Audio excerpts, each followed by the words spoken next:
going to be, is that better? Yes? No? Kind of? You better watch out. You don't know if you really want to be listening to me. The Pledge of Allegiance will be led by Wilnette Latchison from Fern Bacon Middle School.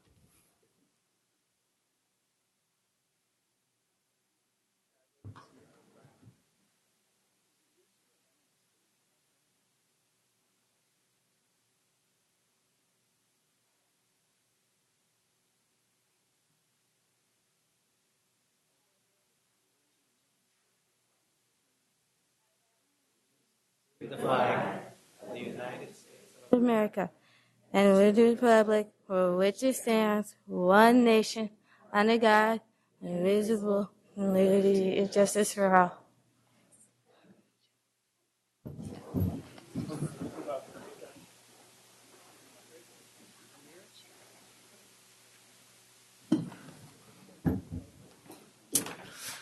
Lynette Latchison, is that the correct pronunciation? Thank you. Is in 7th grade at Fern Bacon Middle School. Her family has overcome many hardships, guided by values of compassion, civic responsibility, and equality. Lynette's favorite subjects are math and history, and when she graduates from high school, she would like to go to UC Davis. She has a deep interest in community service and helping her peers in her after-school program. She enjoys playing basketball and exercising and encouraging others to engage in outdoor activities. She has the ability to inspire others with her positive attitude. She has volunteered to perform at multiple after-school occasions and events. Because of her positive attitude and leadership skills, she was recently selected for the Bulldog Award in her after-school program. Lynette is a highly driven student who has contributed greatly to Fern Bacon. She has been successful in times of adversity, continues to achieve academically, and is truly a youth leader.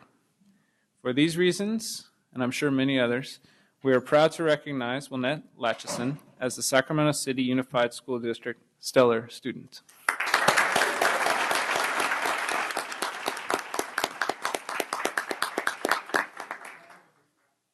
Thank you. You're welcome.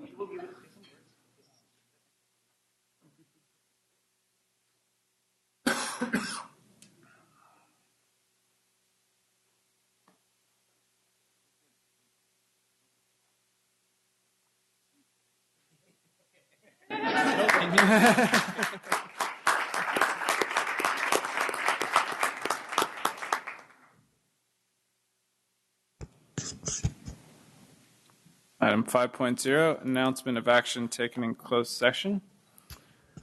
On behalf of the board, I'm pleased to announce that the Sacramento City Unified School District Board of Education, by a vote of 5-2, with members Arroyo and Rodriguez voting no, approved the appointment of Sarah Noguchi as the district's interim superintendent.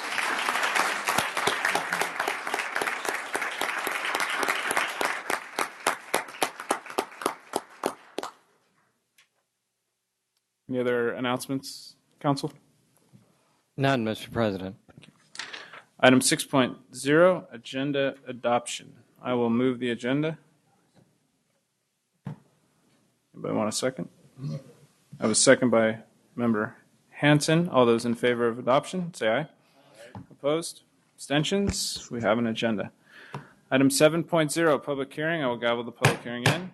7.1, Common Core Standards Implementation Funds, expenditure for George Washington Carver School of Arts and Sciences. It's a conference and action item. 5-minute presentation, 5-minute discussion.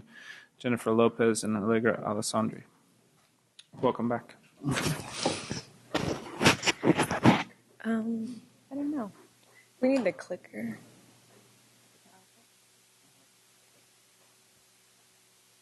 PowerPoint clicker?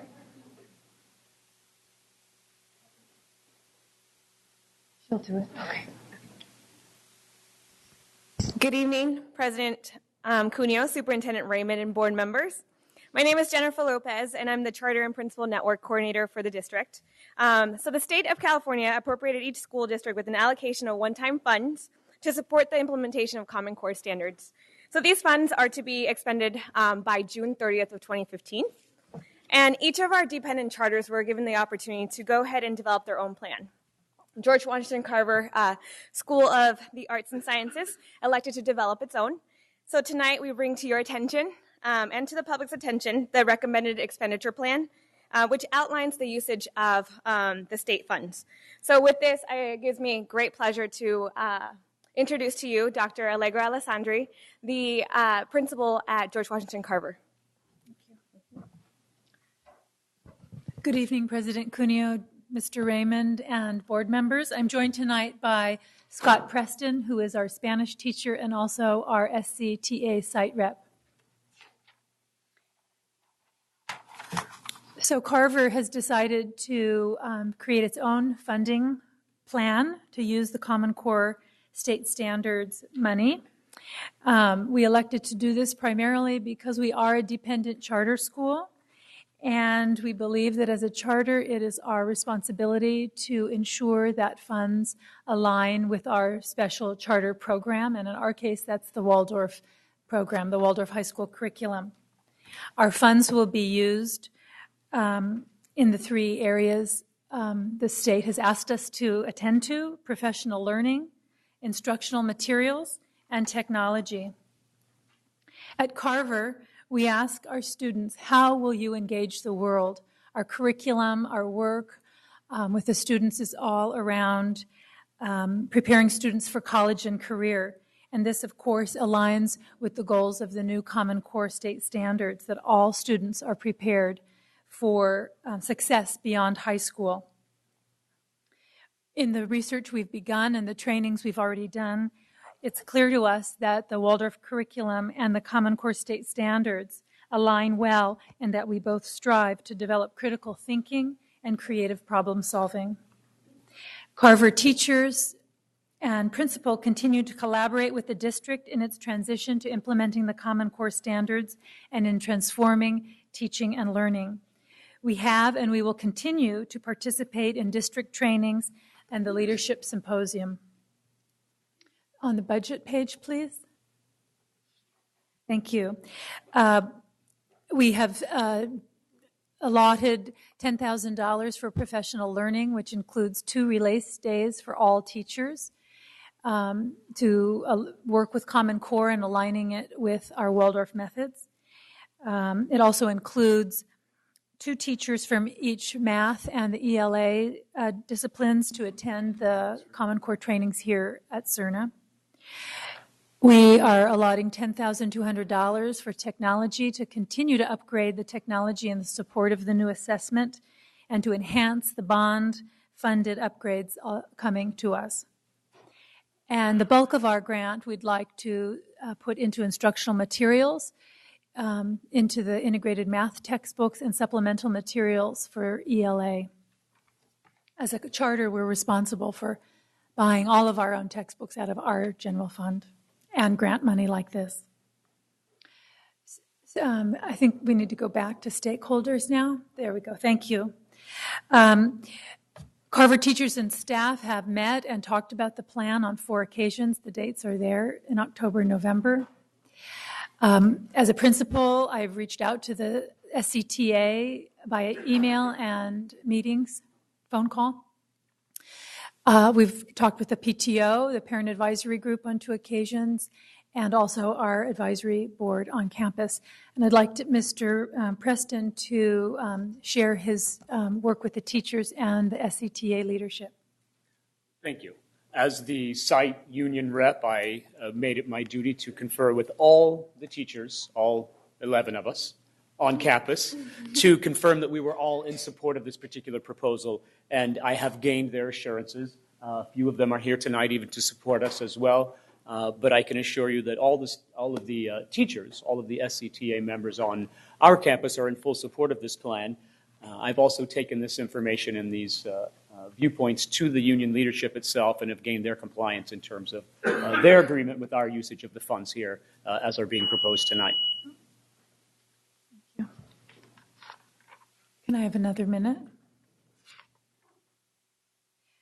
So essentially, we expect that by using our funds in this way outlined, that students and teachers will better understand the Common Core state standards, and that by attending trainings, collaborating with lesson planning, and implementing new instructional materials, we will best be able to understand the new standards. We expect that teachers will work together with the new instructional materials to design and deliver Common Core aligned lessons. And we hope that with the administration of the SBAC assessment, that we will gain new data about our technology readiness and the use of our curriculum. I'm on the next step slide. We will continue to provide professional learning for all of our teachers to enhance their understanding of ELA and mathematics. Our math teachers will participate in the 9th grade level team, reviewing and adopting the instructional materials for mathematics. And at Carver, we will use the SBAC data to improve our technology and instructional program. Thank you. Are there questions? Thank you. Do we have public comment? Public comment. Any member want to ask any questions? Doesn't look like it. So I will make a motion to move the item. Oh, wait, we have a couple. Member Hanson. That's really not a question, but I just would like to congratulate you for working so proactively with the teachers and the community groups to do this. I think that's really critical for us moving forward. It's a complicated area, and there's not a lot of guidance right now because it's brand new for everyone in the entire state. And I think a lot of people still don't have a good understanding of it. And you know, being out in front like that helps lead the way for other people. So just want to say thank you. Thank you. We have Member Pritchett. Thank you. Thank you for coming here tonight and giving us this presentation. Member Hanson actually stole the words right out of my mouth. But, you know, seeing that you are diligently working with your stakeholders is very pleasing to me. So I really look forward to seeing where Carver takes us in this next year and setting paths for the rest of our schools. I'll make a motion to move this item from conference to action. Second by Vice President Wu. All those in favor? Aye. Opposed? Abstentions? We're in action. Any board member wish to comment or question? We have a motion by Vice President Wu to move the staff's recommendation in regard to item 7.1. A second by Vice President Kennedy. All those in favor? Aye. Aye. Opposed? Abstentions? It has passed. Thank you. I will gavel the public hearing to a close. This meeting of the Sacramento City School Board is being videotaped in its entirety and will be cablecast without interruption on Metro Cable 14, the Government Affairs channel on the Comcast and SureWest cable systems. Today's meeting will air Sunday, November 24th at 9 a.m. and Monday, November 25th at noon on Channel 14 and webcast at www.sacmetrocable.tv. Members of the audience wishing to address the board should fill out a speaker identification form located in the back of the community room and give it to our Chief Communications Officer, Mr. Gabe Ross, to my right. Prior to the conclusion of the item's presentation, please speak into the microphone when addressing the board and state your name for the record. Responses to questions by the public will be posted on the district website prior to the next board meeting. Please limit comments during public comment to items not listed on the agenda. If you're found to be commenting on an item that is on the agenda, you ask to defer until your item comes up on the agenda. Please also remember to turn off all cell phones or place them on silent or vibrate. We have item 8.0, public comment. Mr. Ross.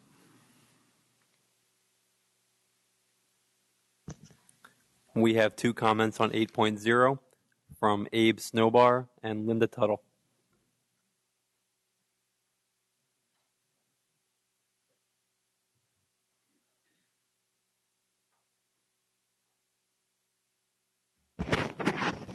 Good evening, Mr. President and members of the school board, Superintendent Raymond. My name is Abe Snowbar, and I am running for Sacramento City Council District 7 seat. There's a desperate need for someone to occupy that seat that is and always has been directly invested in the area that they come from and not just a product of a long ago transplant. I grew up on both ends of the district. I went to Sam Brandon Middle School, and then I completed my education at Valley High School on the east side. Arguably probably the best years of my youth. Something needs to be done about the loss of businesses on both sides of the district. Something needs to be done about the neglect on the eastern half of the district, specifically the infrastructure, lighting, parks, and overall cleanliness. Now, Are the residents to share in the responsibility? Absolutely. I still live down there. But when there is a problem, the problem sits far too long unattended. And for myself and the others, this frankly is unacceptable. In the past, I've reached out to my city council representative, and displeased with the response, my fellow neighbors and I have filled potholes in the asphalt. We've cleaned gutters. We've even removed unwanted dumpings that people have just left on the side of the road, just because we take pride in where we live, where my mom still lives, and where all the students that I taught, their families still live. We need a more youthful voice. Not that I'm too young, but younger than those who have sat in this district seat previously. And in sum, I want my neighborhood to be a better place to live. Now, having been a teacher for the past 16 years, I've seen the challenges districts face firsthand, and so I'm well aware of the challenges that we face educationally. I feel that my experience would serve well for District 7, seeing that these challenges continue to burden the school districts involved, both Sacramento Unified as well as Elk Grove Unified in the Valley High area. And I look forward to working with each and every one of you as I move into City Hall. So thank you for your time. Any questions? Thank you.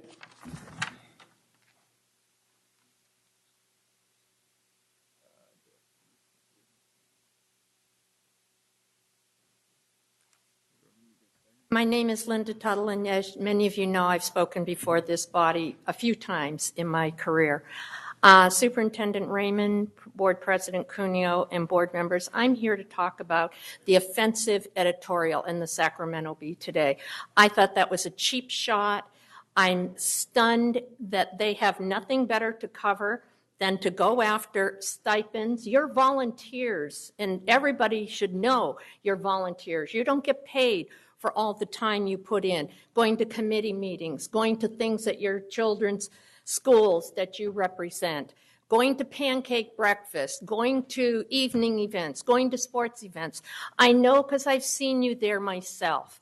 So for the Bee to think that because you don't attend a school board meeting, this district should take its valuable resources, because going through and determining how much time you're not sitting in this seat on any given school board meeting night is very costly. And it's not cost effective at all to take and figure out who's been in their seat and for how long, and what is the pro rata cost of that. So I am here to speak on your behalf. Continue to do what you're doing. I know that hopefully if you miss the meeting, it's for a very worthy cause. There may be something going on at one of the schools you represent, and therefore you might have gotten here a little later. And I understand that, you do have to be here for closed sessions, but things happen. So I wish the Bee would take and do a little reflection on where the priorities are, and I would like to continue to support you to work long and hard for all the kids in this district and keep up the good work. Thank you.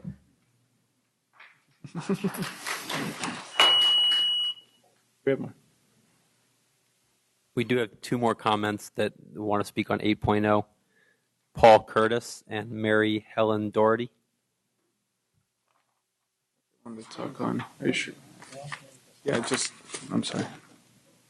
Good evening, board members. My name is Paul Curtis. I've been a longtime activist member of the LGBT community here in Sacramento. At a point, I served on the statewide board for Equality California with board member Jay Hansen.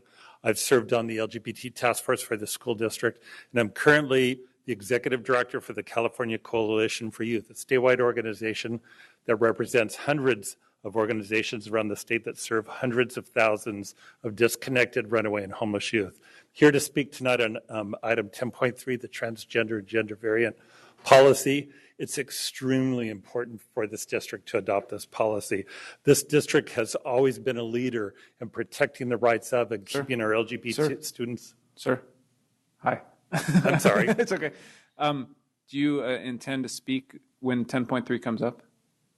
Or did you?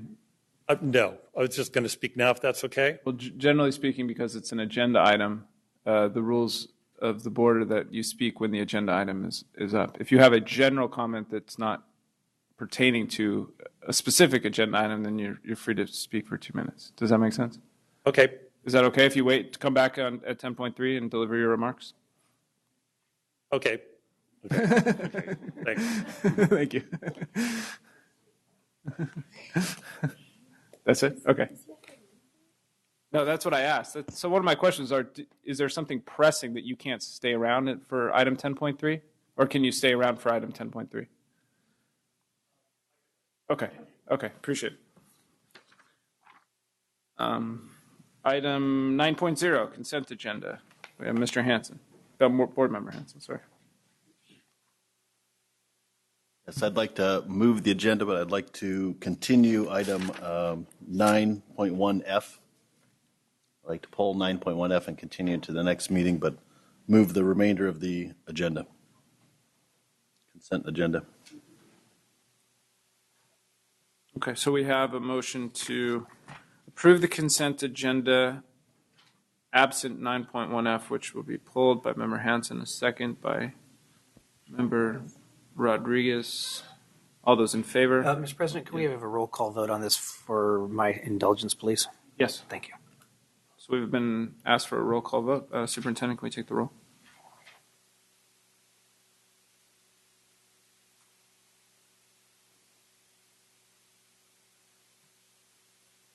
Roll call vote on pulling item 9.1F from the consent agenda. And approving the consent agenda. Well. And then approving. Thank you. Member Arroyo? Aye. President Cuneo? Aye. Member Hanson? Aye. Vice President Kennedy? Abstain on 9.1F and aye on the remainder. Member Pritchett? Member Rodriguez? So are we voting on just the consent agenda, right? Yes, then aye. I had to abstain. Thank you. Aye. Was that an aye? Yes. Okay.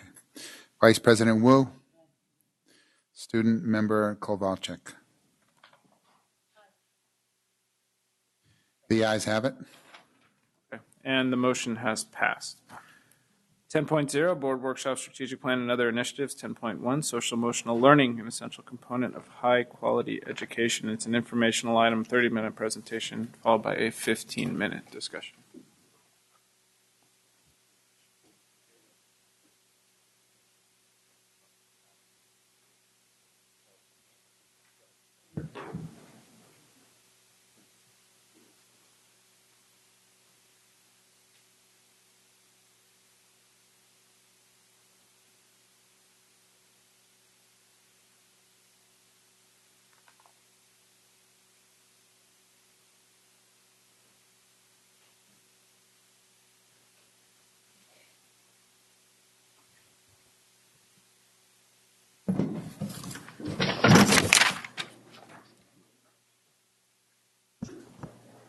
So, good evening, Board President Cuneo, members of the Board, Superintendent Jonathan Raymond. My name is Kua Franz. I'm the Chief of Staff here. I'm pleased to be able to bring back our social emotional learning, an essential component of high quality education, back to you. It's been another year since our team has returned to report back on the implementation of our social emotional learning SEL initiative here. Tonight, I have with me Maisie Lee, will be introducing our new Director of Social Emotional Learning to the board. I also have Carrie Rose with me tonight, who's been pretty much leading and coordinating all of this effort in our district and within our school sites to share about the work that we've done in the past year. We also have some of our SEL cohort principals here to share their results and their outcomes in their learning process, as well as leaders from our leadership team from the district and within the community.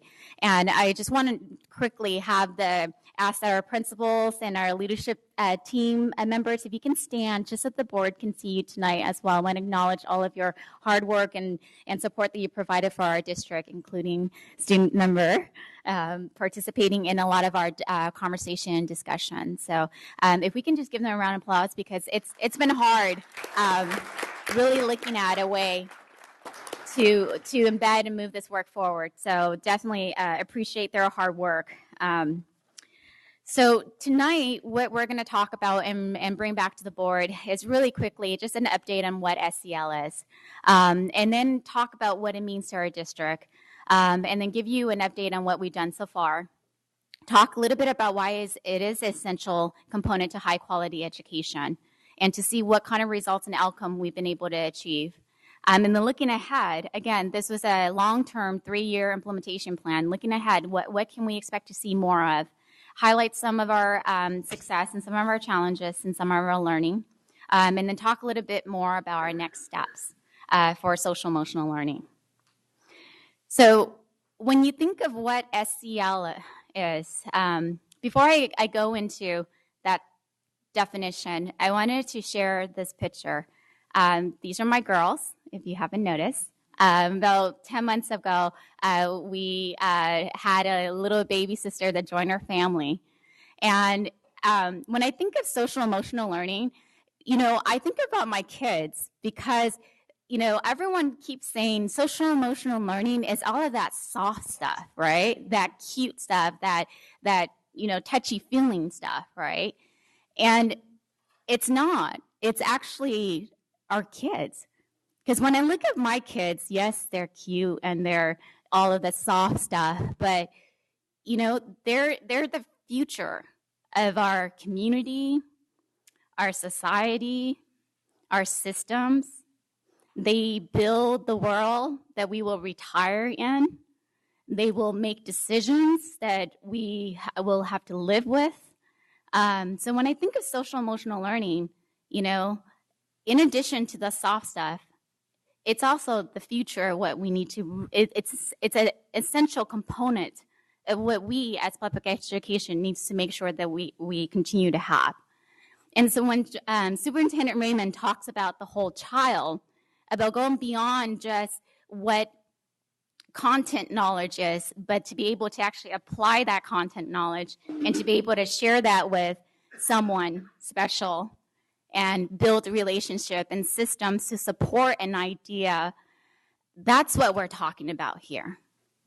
So what we did as a partnership with our Collaborative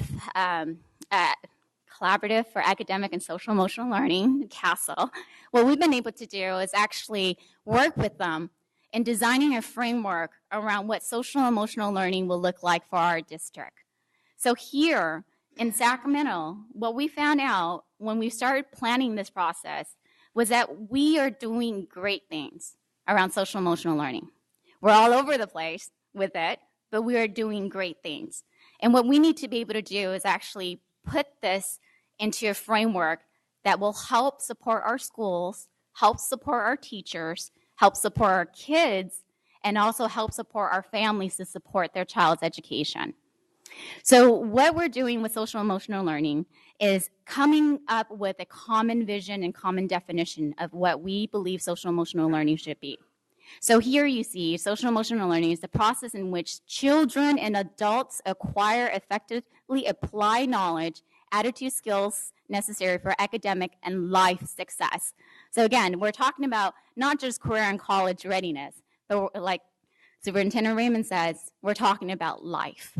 So what I want us to really focus on is as we move forward, our district is committed to these 5 social emotional competency skill set. What we have committed ourselves to doing is looking at these skill sets and saying, how do we make sure that our children are able to not only understand what self-management, self-awareness is, but actually practice it and teach it, and how do we model it as a district, as an adult, as a teacher, as a board, as a community, and as a parent? How do we model these social emotional skill set for our children? So again, for our future. So in Sacramento, there are 5 competing skill set, and I believe Carrie's going to go more into details about, and our principal will talk a little bit more about how they've been experimenting with these 5 skill sets and figuring out how we target this and how we embed this into our teaching and learning. So we'll talk a little bit more about this, but in my previous presentation, we went into in-depth conversation about what each of these skill set means. You're going to hear later on an opportunity for the board to actually get training on these skill sets as well, and to understand it more around how we actually embed that into your everyday learning. So I want to quickly remind everyone just kind of where we are with this journey. About 2 years ago, we were actually invited to put in a planning grant. I believe Member Wu was part of our interview process when we had a set of folks visit Sac City Unified and interview us to see if we would potentially be able to participate in their collaborative district initiative. We put in a planning grant, and in our planning grant, we told them 3 years was not enough. 5 years will take us there if we're serious about this work. And so what we did was we wrote a 5-year plan instead of a 3-year plan. And we told them that in order for all of us to be on the same page, we needed to make sure that we started to build an awareness campaign. An awareness campaign around what SEL is, what is already happening, and how can we continue to do that good work in our district. So we did a awareness campaign, and in our first year, we actually found schools that were experimenting with this. And you're going to hear a little bit more about those experiments and how this learning and how bringing these additional tools have contributed to their school climate, their school culture, and their students' academic success. So we'll go into that some more. We were notified a couple weeks ago. We have been officially awarded our 2nd year. So we were required to do an annual report, which is consisted in our executive summary. As far as the executive report has all of our information regarding the annual report. And based on that annual report, we were awarded our 2nd year. So we're looking forward to really integrating the learning that we've learned in the last year and a half. And really move forward and implementing some crucial steps that will be very important for us as we look at expanding and sustaining SEL in the next 2 to 3 years.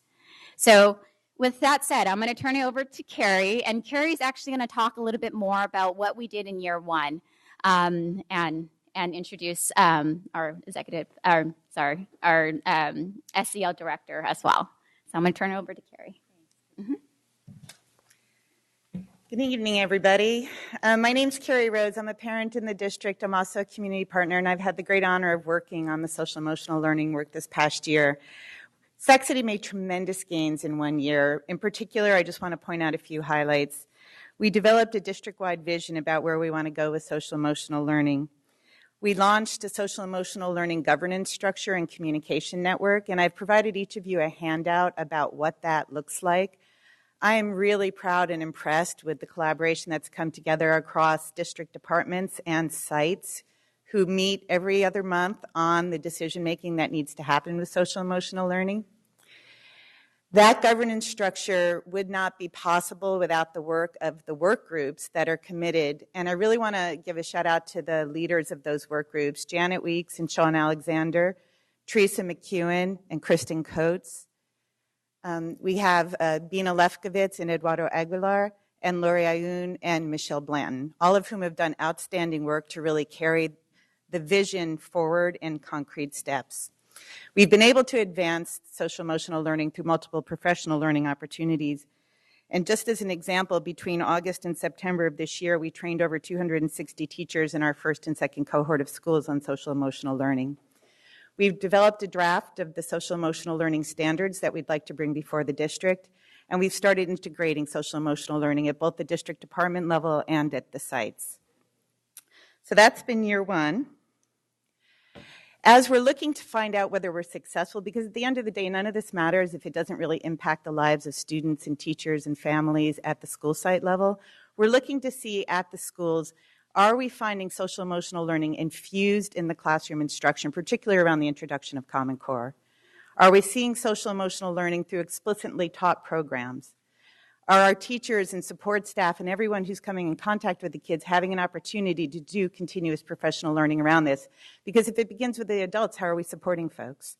And then finally, do we see all of that work reflected in a positive school climate and culture? So that's the theory, but at the end of the day, again, it comes down to the realities of the folks who are experiencing this. So I'd like to bring forth parents, teachers, and leaders and students from the first 4 cohort schools under social emotional learning, this are year 1 schools, so that they can share with you their personal experiences around that, and know that the cohort 2 schools, which are all listed on the back of the handout that you have, will be coming before you soon to share their experiences as well. So let's start with the McClatchy schools.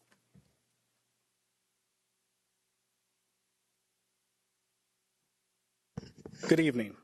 I'm Peter Lambert, principal at C.K. McClatchy High School. And at McClatchy High School, social emotional learning means the McClatchy way. It's our way of working with students, staff, and parents. It's the collaboration that we have, also the partnership that we have with our feeder schools, and the way that we work together within our community. It's represented in what we do on Fridays. We have our Friday Roar giveaway. For us, the McClatchy way means roar, respect, on task, active, and responsible. Teachers find students who are doing positive things, and they give them a referral for doing positive things, and then we have a giveaway that is supported by our community through donations. And each one of our students that receives one of those referrals is put into the drawing.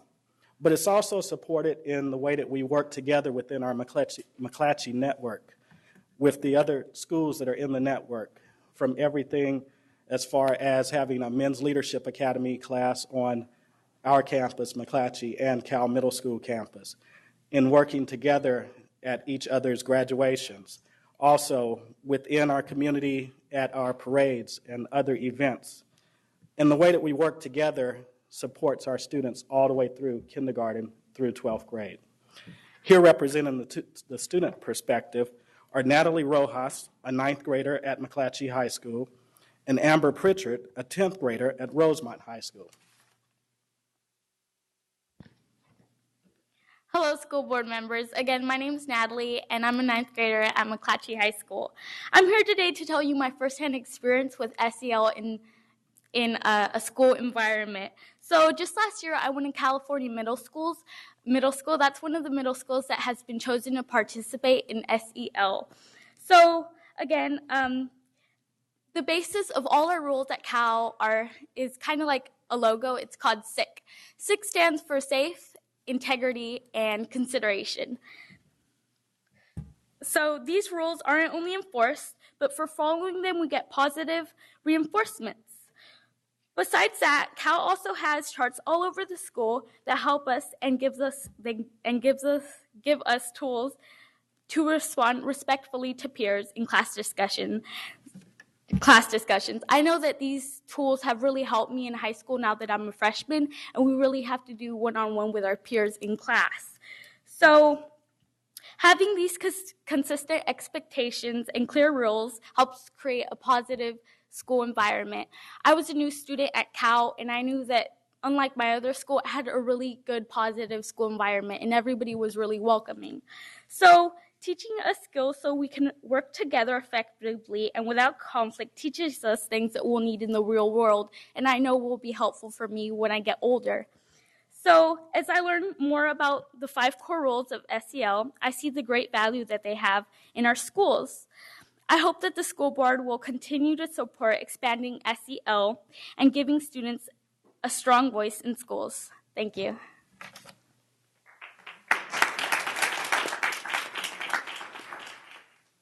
Good evening. My name is Amber Pritchett, and I'm here tonight representing the Student Advisory Council and Youth Council.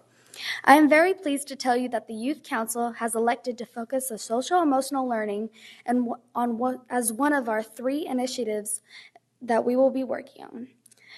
The Youth Council has been brainstorming the views of our fellow students and their views of SEL, and we collectively feel that it is important for the district to have SEL and for our students to be taught SEL skills. Our hope is that the district will continue the expansion of SEL.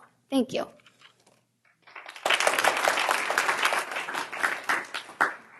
Imperative to the success of SEL is also the strong partnership that we have with our parents. And representing our parent community at McClatchy are Harold Stewart Carballo and Araceli Mercado.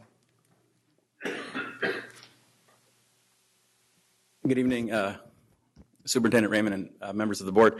I am a proud parent at CK McClatchy High School and also a volunteer. My daughter attends the Humanities International Studies program at McClatchy High School. I also have a daughter at Cal Middle School. I'm here to actually talk to you within the context of social-emotional learning about actually a volunteer project that I, and together with Araceli Mercado, a fellow parent of mine at CK McClatchy, and 8 other parents, administrators, teachers, and counselors, put together a program really to address one issue as it related to the information that every single student, 650 freshmen at the school, have to have an even start insofar as their information about what they need to do to understand what they have to do to graduate from high school and what they have to do to ensure that they know the A through G college prep requirements, also how they can understand how to best use the counseling center. Also, we actually focus on how to ensure that all of these students understand what is a transcript and how to read a transcript. So we call this program the Freshman Academic Information Sessions. And it's an effort that already, even though it's just very new, has really paid off some really incredible rewards for us as parents, but also as a community, because we're starting to connect as parents from all, not just his parents, but also parents from the PTSA, starting to connect directly with students, informing them about what they need to do directly in the class. We actually push into all the geography classes. And we're given about 30 minutes to actually do a presentation to talk about high school graduation classes and the difference between what you need to do to graduate from high school and go from college. You would imagine that there's not a lot of questions, but we were basically, just overwhelmed with the number of questions the students have of us. So this is a way to really add value to this community in terms of how does every single freshman student know about these things and understand them clearly. But it's also really importantly within the context of social emotional learning to really understand that we're a community that cares about every single student at CK McClatchy High School. We make an investment in every student. It's not just the fall that this group of 10 volunteer parents will be pushing into the geography classrooms. We come back in the spring, in February, where we'll have a private envelope for every single student. They can open it and look at their transcript, and we'll have a conversation about where do you go from here. We really suspect that there'll be a lot heavier traffic at the counseling center after those grades are issued, and we have a conversation with them, really contextualize for them what it is that you need to do to someday go to college. Clearly, we want you to graduate from high school, but we want more than that from you. Again, another connection to social-emotional learning is that we are a community that cares about you, and we want to talk to you. And we not just talk to any one subgroup of students at the school. We talk to every single student at the school. So I want to thank the administrative team, the teachers, and the counselors for supporting this group of volunteer parents for doing this work. And we hope this is not the only year. We want to continue doing this, make this a habit of CK McClatchy volunteer parents. Thank you.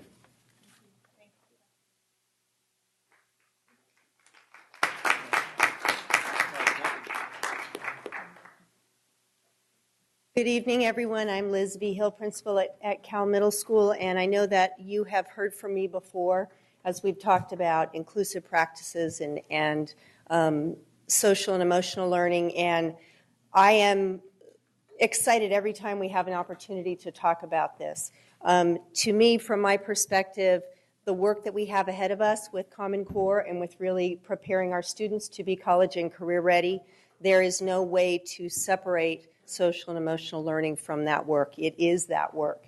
And without building those competencies in the adults on campus as well as our students, the work is going to be much more difficult and we're not going to really prepare our children. So we are very excited at the start that we have made, some of the things that you've already heard about, that our students and our teacher are going to talk about, but this work is just critical. It's not important. It's crucial to everything that we're doing. So we're very excited as we continue to learn every day what it is and what it looks like and how to develop these skills in our students. So I would like to have you hear from one of our teachers, Rebecca Long, who is one of our co-teachers in our language arts department. Thank you. First of all, I have, this is my 10th year at California Middle School, and it's our 4th year in inclusive practices and our 4th year in Common Core. And SEL has been an absolutely crucial component of that. Just like Liz said, you can't separate them. It is a very important part and has had a major impact on the implementation of Common Core in the classroom.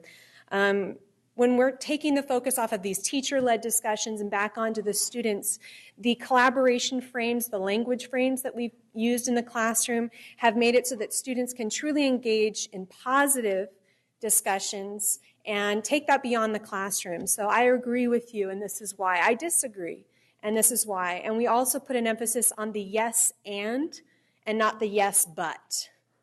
We believe that just the fact that you've taken into account other people's ways of thinking and made a connection, not necessarily who wins the debate, but really taking in consideration other people's viewpoints is an absolutely crucial component of being an adult. So we feel that the collaboration models that we're using have been very, very positive for our students, and they have taken ownership of them. In 8th grade, we are doing a leadership unit, which is focused actually, coincidentally enough, on the exact same components of SEL: self-awareness, social awareness, management, goal setting, reflection. All of those things that are so important with SEL are also important in Common Core. Our students are creating rubrics for what meets the criteria of a person who is truly socially aware and demonstrates self-management. They are applying it to characters they're reading about in fiction, nonfiction articles, and then they're actually finding out where they are on that rubric. And they are making those changes within themselves to become better leaders and innovators for our future.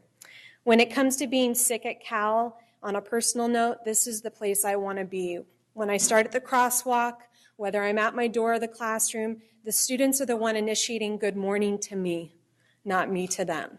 And that's the environment that I always dreamed of being at. And I'm just thrilled to be a part of SEL, Common Core, and Cal Middle School. Thank you.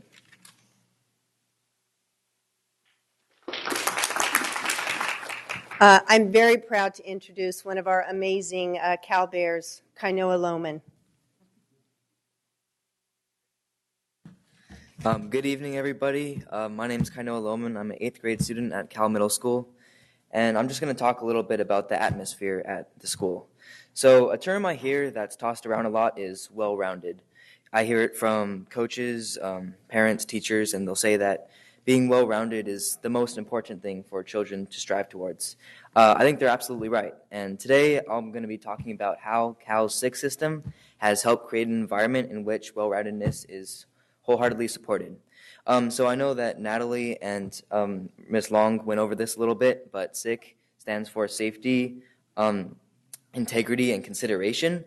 It's pretty much our creed at Cal. It's what we live by. In everything we do, and I mean everything, we incorporate these three words and the mannerisms that they stand for. So SIC plays a huge role in our routine every day. In the hallways, which is a place that in middle schools are usually, rowdy. Things are very orderly. The people are very polite. It's very safe. And this is true. The only time that I have not had a door held open for me is when I've been the person holding open the door. And I think that's really remarkable in an atmosphere like middle school.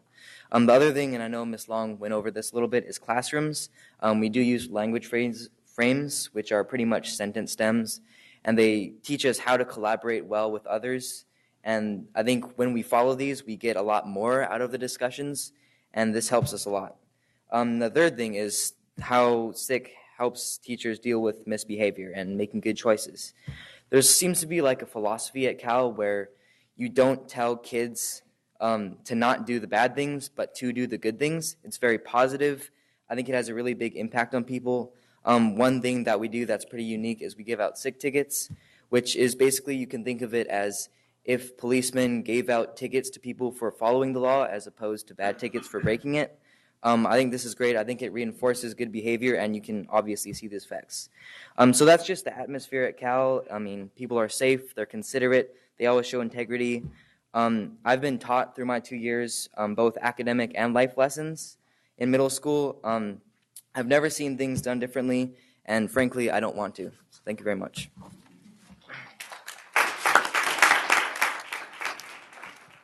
And one of our Cal parents, Jerry Shikuma. Good evening, everyone. I'm Jerry Shikuma, a parent at Cal Middle School. I was really nervous at the beginning of the last school year.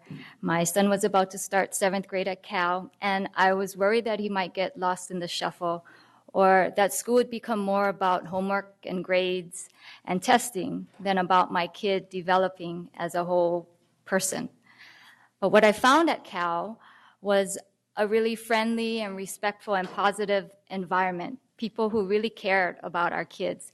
The teachers and principal and vice principal amazingly seemed to know almost every kid's name from the first day of school, and not just knew their name, but wanted to make sure that everybody knew where to go and knew what to do and were in the right classes, not just physically, but mentally. Even the school admin staff seemed really positive and really wanting to promote that environment. I remember standing one day in the school office and hearing Mrs. Brown, our school secretary, telling a student who had come to talk to her to please remove your hat. And as a parent, I love that. It was reassuring to me. It kind of felt like an auntie or someone who cared enough about somebody else's child to teach them about how to be respectful. And as a parent, I also really appreciated the way the teachers at Cal promoted personal responsibility for learning among the students, but also gave them a lot of opportunities to work together. I remember one of the first partner projects my son had in history, and like a lot of parents, I guess, Sunday afternoon, I was kind of flabbergasted that he was only just starting the last section of the project. But after talking to him, I realized it was because Friday and Saturday and Sunday morning was spent, trying to negotiate and manage conflicting soccer schedules and figuring out a way to transport a poster board from one house to another, how to get their materials from one place to another, and figuring out how to get everything done. And my first thought was, well, why didn't you just ask me? I could have helped you. I could have, driven you over someplace, or we could have picked up the materials. But then I realized that that was really part of the assignment, right? That was part of the learning and taking responsibility, the learning how to manage their time, learning how to negotiate who was going to do what, and getting the project done and turned in. And they did. Monday morning, the completed project was turned in, a collaborative project done with no help from mom or dad. And the more I thought about that, the more I liked it. And now, more than a year since that first day of school, the more I think about our experience at Cal, the more I feel lucky that we're there. I'm also realizing, though, that the reason Cal has worked so well for our family isn't just because of some happy coincidence. It's because of an intentional way of wanting to be together. Hearing Ms. Vigil talk about social emotional learning, I realized that the staff at Cal does what they do because they really want to create a specific kind of environment and culture at the school, and because they care about our kids the way a family cares about their kids, in that they want our kids to grow and develop and succeed as well-rounded individuals, but at the same time really feel like they're part of a larger caring community. And it really does feel like an extended family at Cal. I've had a Cal kid knock on my door all bloody from a bicycle accident. He didn't know me and I didn't know him, and my son wasn't at home, but he knew that my son lived at that house, so he felt comfortable knocking on the door. I know of a kid who lent his basketball shoes to a friend so that his friend could try out for the school basketball team. I know that Ms. Vigil and Mr. Ader, our vice principal, and many of our teachers give up lots of their personal time to be with and mentor and root for our kids. And as a parent, I appreciate all that they do to reinforce SEL and reinforce our kids' good work and good behavior and sense of community, because that, I think, along with all the homework and grades and tests, really is the best kind of education. Thanks. I know we're running down, but I just really want to hear from the last two schools. So, Lori?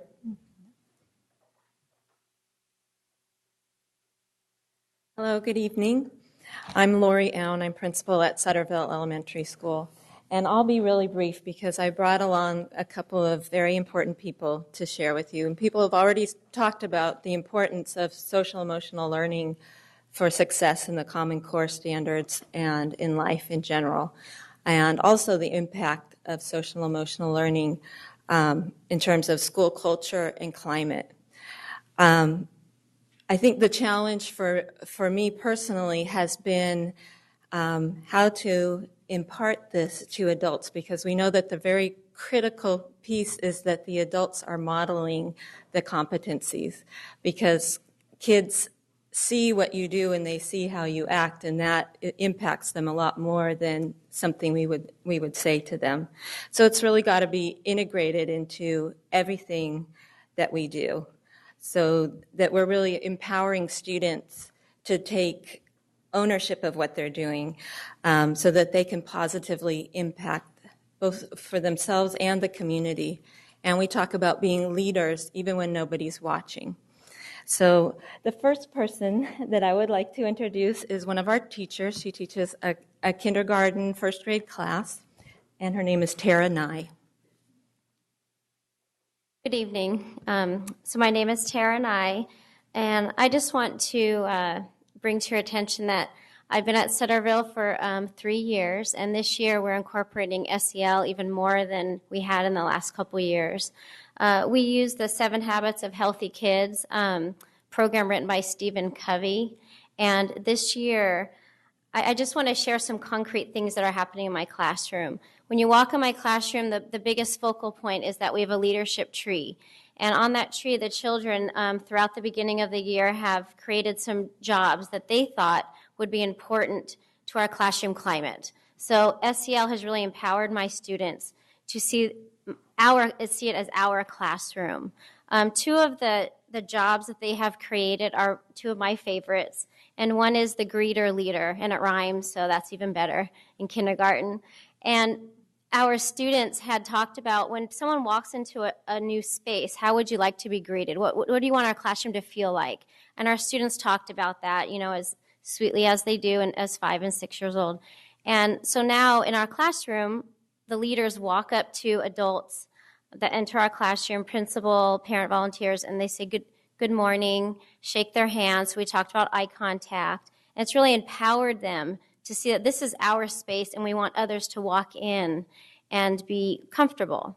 And that has served my students well. The second job that is one of my favorites was actually generated by one of my infamous toddlers last year. And one day he had come up to me this year and he said, Mrs. Nye, and I was ready to say, just take care of yourself, because he's trained me well. And the result was he started catching other students in the classroom doing the right thing. And that's a perfect example of our climate shifting. And so I said, well, would you like to be our curator of kindness? And so his job primarily is to catch people doing the right thing and sharing it with the class. That has transformed him as a student. The last thing I want to share is that the SEL training that was provided to me as a teacher inspired me to do personal report cards for my students. It's basically the students letting me know how they feel comfortable in different areas of the classroom, in their learning, that sort of thing. And one of my strongest readers that I had defined as one of my stronger readers had said to me, I don't feel very comfortable as a reader, and it really surprised me. And I thought to myself, well, according to the SEL, it's how they see themselves is what's important, not necessarily how I see them. So using that tool through the SEL training as a teacher, it makes it very easy for me to put that student in situations for them to see themselves in a different way. This one particular student comes when my kindergartners come in the morning, and I asked him, would you help out with kindergartners who are just learning how to read? And his eyes lit up.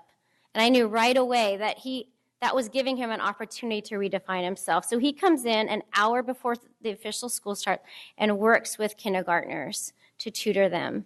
And so those are just some concrete things that I've used or taken from the SEL training, and it has transformed my classroom into an extremely safe environment. So thank you for giving me the opportunity to share this evening. Hi, my name is Kirsten Mijos, and I'm a proud Sutterville parent of a first grader and a sixth grader. And I'm here primarily just to tell you that my first grader is in a class with over 60 children in it. And when I tell people that, they look at me like I'm insane. Why would you send your child to a class with over 60 kids in it? How does that possibly work? How does anyone learn? How can you manage that? And I'm so thrilled that Mrs. Nye is here to talk about how she makes that happen, because she does beautifully with style and grace. And I'm so thankful my daughter is one of her proudest greeter leaders.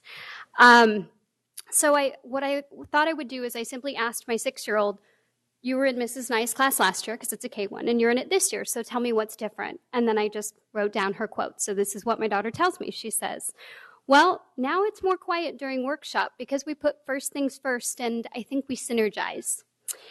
And she also said, and our teachers tell us what we're doing right, and they don't tell us what we're doing wrong. So just wanted to share that. Just to clarify, we have 2 teachers in the equivalent of 1 kindergarten class and 1 first grade class. Oh, the grievance coming. And finally, Leah Tata Floyd, and I really want to thank the staff and the families and the students because they really mentored me through this process this past year. Ladies and gentlemen, my name is Billy Eidlin, and I'm the principal at Leah Tata Floyd, and I wanted to invite up my staff and my students. And I also wanted to acknowledge all of the people that I've gone on our learning journey as the McClatchy Network. And what we'll first do is talk about what social emotional learning looks like at our school. I'm very fortunate to have 2 of the most beautiful, smart, intelligent children accompanying one of the most gorgeous, smart, intelligent teachers in our district. And they actually are part of the same family in the 5th grade class at Leah Tata Floyd. But just to reemphasize the fact that Kua spoke a little bit about the soft side of social emotional learning. From my perspective, this is not soft science. This is purposeful and deliberate. Because if we think about the expectations of Common Core, if we think about the skills that our students are going to need to problem solve and to be successful, not just for the next 5-10 years, but for the jobs and professions of 10-20 years into the future, those are the skills that are purposefully worked on within our McClatchy Network. And when we say McClatchy Network, we mean McClatchy Network. DeShayla's brother goes to California Middle School. Trayvon's sister goes to McClatchy High School. The more we as adults take shared accountability for every single child in that network, the more we can support them in developing the skills to be successful for jobs that we can't even predict. So I'll quit talking because I talk too much, and I'll invite these folks to come up. And if they need some guiding questions, I'll stand up to help them. So Ms. LeMay, can you sort of explain personally for you what does social emotional learning look like in your classroom, and can you have your students speak to different aspects? Good evening. My name is Lisette LeMay. I've been a teacher in this district for 13 years, and I've been at Leah Tata Floyd for the past 4. And social and emotional learning for me has also, to reiterate what so many others have said, created a safe environment for my students where I know they feel loved, where I know that their needs are being met from a most basic standpoint. And just having a classroom where students come in, you're greeted with a smile, the conversations that I hear students having with each other now, caring for each other, caring about each other, really warms my heart. And I think that I know for a fact that it paves the way for those academic doors to be opened because our minds are clear. We put first things first. We know why we're here. And when we have issues that we need to address, we have a common language by which we can do that. And students are taking ownership of that so that teachers can sort of step back. And so I'm just proud to have seen the growth in my class. I've been blessed to be with them for the past 2 years. So I'm going to ask, ladies first, because that's one of our tenets in our classroom, DeShayla, who I'm most just so proud and honored to have been her teacher for the past 2 years, to speak about, DeShayla, what our classroom feels like to you and the Panther Way. Second step. Emotions and feelings. Hi, my name is DeShayla, and I will speak about emotional learning as a second step. And in our classroom, in second step, we do calming down strategy. And the calming down strategies that help me is calming down, count to 10, and breathe.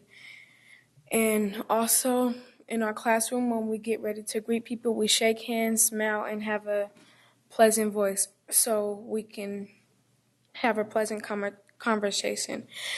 And also in our classroom, to me, it feels calm because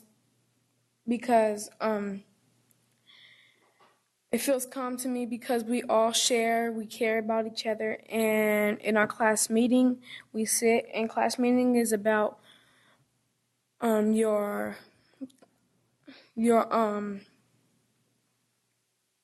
class meeting is about your conversations and your concerns and compliments and thank yous.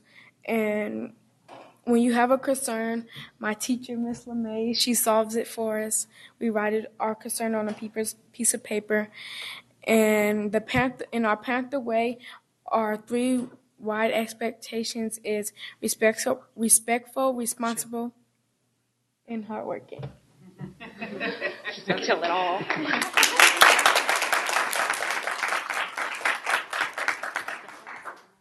Hi, my name is Trayvon, and I go to Leah Tata Floyd Elementary, and I will be speaking about social emotional learning. Like in class meetings, we have our concerns, and the concerns, like if they have a problem, if somebody is messing with you, we write it down on a piece of paper and we put it in the bucket, and we explain it in front of the whole class, and it can be a problem solved or a problem not solved.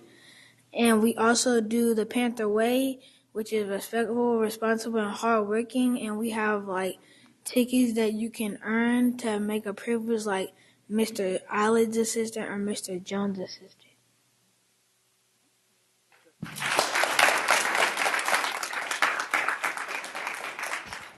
Okay, so before MIC comes up to talk about where we're going, I just wanted to share a couple of lessons learned. This has been a labor of love. I appreciate the extra time. A lot of folks have really dedicated time, energy, and their hearts to this. This past year, what we found in Sac City is that people matter. That if this is going to be sustainable work over the long haul, we need to invest in the foundational support of the folks at the site level and at the district department level who are going to be able to carry the work, and they've just come through. It's been amazing. We learned that the school kit that our partners at Castle brought to us made the rollout for the second cohort of schools, mostly receiving schools, a much easier lift than it was for us the first year, so that tool has been extraordinarily helpful, and that's particularly around the professional learning. The receiving sites had a lot of support with the professional learning that we did in the beginning of the year, and I think that made a difference for the start in many of those sites. We also learned, though, that there's a lot of initiative fatigue and folks are exhausted, and that we have to be careful when we're thinking about social emotional learning to not be pitching it as a program, but that it's really, something we need to think about organizing what we do well and where we want to go. And then finally, we really need to look at staffing and further support for this. Big shout out to Jessica Wharton, Diane Brown, and New Long, who have really helped carry this on a staffing level, as well as Co and Superintendent Raymond. So now I'd like to introduce Maisie Lee, who's going to take it into the second year. So. Good evening, members of the board, Superintendent Raymond. Before I start, I want to give a huge thank you and a show of appreciation for Carrie Rose for carrying this work so far to a fantastic place. So, Carrie, thank you so much for all your hard work.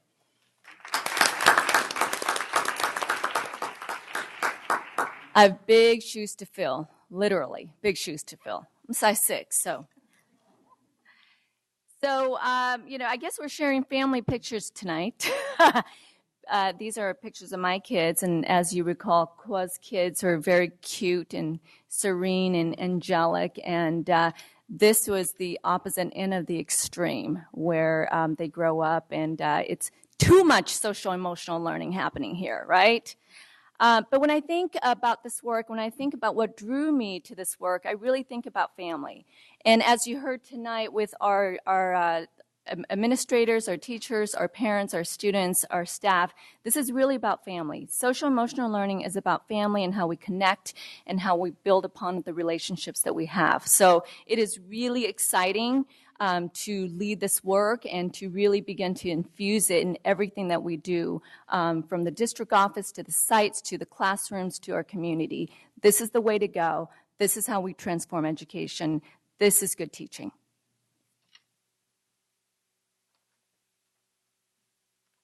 So looking ahead, year 2, we are focusing on integration. We've added 16 more sites. With more sites interested, there is what we're calling a groundswelling of interest. Lots of schools are coming forward, hearing about social emotional learning, and really are wanting to be a part of this, framework. We're looking to formally approve SEL standards, continuing to roll out site-based trainings. We know this is a site-driven initiative, so they will need a lot of support from the district, from us. Funding is inadequate. That's the reality and the truth of where we are. But we are committed to sustainability. We are committed to infusing this into all departments so that years from now, when we're all long and gone, the work is still there. Because again, the work is important and it needs to move forward. Continuing to build and design professional learning opportunities for our teachers, our staff, our students, our parents, and also expanding the focus of our work groups and our SEL leadership team. The work groups are listed in your executive summary, so I won't go into that. Next steps for SEL. Again, I talked a little bit about the need to continue to expand on professional development for us. You know, we talk a lot about student competencies, and we talk a lot about what we expect from our students and what standards we want them to learn. But I think that we have to also reflect about our own competencies and our own growth and our own learning. It's because if we, the adults, can't model for students what those competencies look like, how can we expect them to know how to aim for and what to aim for? So it's really critical that we establish really strong professional learning opportunities for our staff here at the district, at the sites, and in our communities. We will be offering the opportunity for our board members to be trained in either December or January. We encourage and we invite and hope that all of you will be available. More information will be forthcoming in regards to the date. We also have 3 community forums, and no, we're not expecting you to go back in time. It should all say 2014, not 2013. Coming up in January, March, and May, and again, more information will be forthcoming as to the locations. We will be hoping that you'll be joining us for those meetings. And to end, before Kwa comes back up to talk a little bit about Core Waiver and Common Core, I want to invite you along in this journey, and I want to remind you about the family piece of what I talked about, and the fact that this is big work. This is important work. It's big work. It is good teaching. I think Billy talked about the Common Core, the fact that we've got all these standards that our kids are having to learn and to know, but yet we haven't taught them how to go about this work. It is difficult. And so I think it is imperative and it is our obligation to make sure that we push this forward and have it be successful. Thank you. So really quickly, did want to mention a little bit about next steps as far as measurements and indicators. As you know, as part of our school quality improvement system, the Core Waiver, there is a big portion of how we're going to start measuring our schools. We're going to look at social emotional learning indicators. We're going to look at school climate and school climate. We're also going to look at academic standards, all in one. So really developing that whole child accountability framework. All of our school quality improvement system indicators will be part of our Guide to Success. You will hear more about our Guide to Success in following board workshops. So I won't talk much about that, but just wanted to let you know that we are connecting all of these work together so that we are aligning the work. In January, you'll hear more about our Common Core work and how we've been able to work with our training specialists around how we infuse some of these tools and practices into our math and English ELA Common Core work and practices. So just wanted to make sure that you all knew that, moving forward, we are looking at longevity, sustainability, and continuity in the work that we're doing with social emotional learning. So at this time, I'm available to answer any questions. And Thank you. Do we have public comment? No public comment. We have Member Pritchett. Thank you. I have 3 pages of notes, and I was taking diligent notes. I first off wanted to say thank you, everyone that helps implement this. I truly believe it does take a village to raise a kid, and we're not going to be around forever. We can't be around 24/7 as parents. So thank you. I just wanted to give you guys a round of applause for everything that you do. I have had the privilege of attending several of the trainings at the Parent Teacher Home Visit Project conference in Burlingame. Was that last month? Time flies. And also hear some of them in our district. And I got to say that it really just opened my eyes to a whole new world of teaching our kids. And I loved that you guys are offering this to the board, because the whole time that I was learning about this, I was thinking, we need to learn this too. I was really excited about it.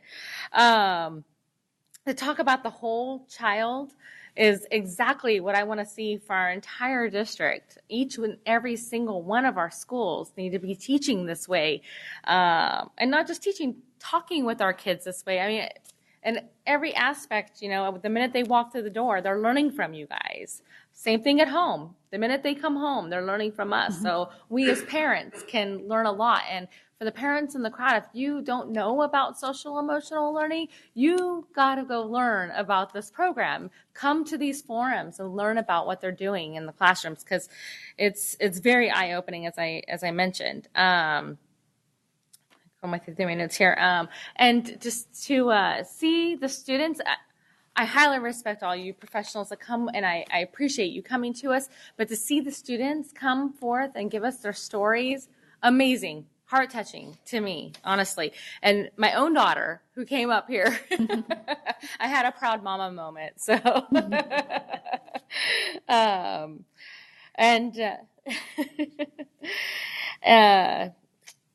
So I just want to say that I really love the passion that you all have, and I really looking forward to the next steps in this and bringing it on to all of our schools and teaching more and more of our teachers and administrators of what a wonderful program this is. So that's all I had to say. Just thank you for everything that you do.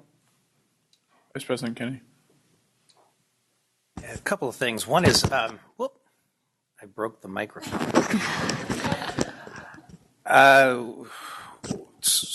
Take it out of my paycheck. So I wanted to point one thing that was said that I really appreciated, and I was kind of hoping to hear it actually, is that we're not going to. I think Carrie said, somebody said, we're not going to look at this as a program, and there is program fatigue. This is a way of thinking. This is a way of teaching. This is a way of living in this district going forward. So when we think of it as a program, it's something that is short term and has a finite ending to it, and I'm glad to see that we're looking at this in a completely different way. But my question of that is, we've got these 3 years of grants, most of which is, or a significant portion of which is for professional development, which is a lot of heavy lifting. After that, after year 3, I don't want to see this go away. How do we sustain this? Is it dependent upon going out and getting continual grants, or how's the sustainability work? So the sustainability plan, again, it's you hear it in the stories in each of our schools. It's the way we do things, right? Did you hear that theme? It's the way we do things at McClatchy. It's the way we do things at Cal. You know, I went to Cal and this is how it worked, and now I'm at McClatchy and this is how we do things. So the idea, again, it's not a program. It is really how do we, one, look at the tools that we already purchased or utilized, right? But really through the lens of social emotional learning, look at tools that can really enhance our child's learning.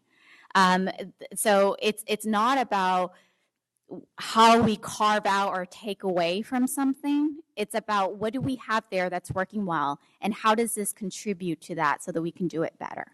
So let's say there's no grant funding in 3 years, and we're at 20 schools or so. You know, are we able to do the train the trainer type of thing, and to get this thing to scale out and to? So I want to see this at 80 plus schools. Yeah. So that's all part of year 2.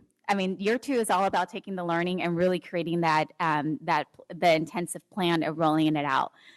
So we'll have more information about that.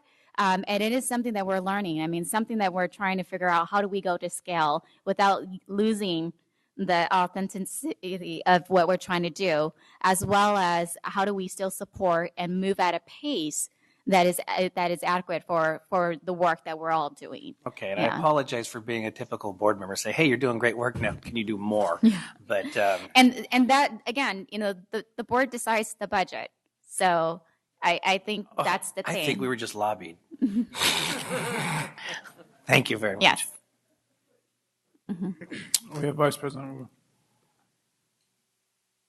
I just wanted to pass along first comments from Member Rodriguez. She wanted to let you know that she loves the work that you're doing. And it's one of her favorite updates that she looks forward to receiving when we get them. So I wanted to pass that along to you. It would be remiss of me if you mentioned that I was there at the early stages when we were applying for the CASEL grant. It would be remiss if I didn't also include President Cuneo. He was there along with me. And I'll tell you, I mean, I want to talk positively. I'm so glad that we got that grant, because both of us were new on the board, and I was just thinking, God, I hope I don't screw this up. So, I am so proud that we're moving forward, not only originally with that 3-year grant. You have a 5-year plan. I hope that we continue to find the funding to move this program, because I think what we are creating is, and we're implanting into ourselves, into our children, into the parents, into the teachers, a new way of being, a new way of carrying ourselves, a new way of thinking, in addition to the pedagogical lessons that are learned. This is a life lesson, and this will be carried forth. And that was what I kind of recall saying at that meeting. Everything else is kind of a blur, but the result was a good result. So I want to thank President Cuneo for his contribution as well. We have student member Kovalchuk. Thank you, President Cuneo. I just wanted to say, as a student at my high school, though it's not one of the formal SEL cohort schools, the students and my peers, consider the best teachers basically to be the ones that display all of the qualities that you were mentioning. We don't consider them to be the easiest, but they are the best teachers. The best teachers who actually engage us. For example, in a physics classroom where you would think that there's not a lot of emotional learning or group work, we had times when we just worked together. It wasn't even a lab activity. And the teacher displayed to us what teamwork is all about and provided insight on what exactly a partnership should look like. And it was wonderful, because seeing that since this teacher exhibits these qualities, and these are the qualities that SEL is all about, we'll have many more teachers like this through the trainings potentially, and just to have a lot of great help for the students. Thank you. Thank you. Thank you. I understand we have a late public comment, so let's allow that. We do comment from Darlene Anderson.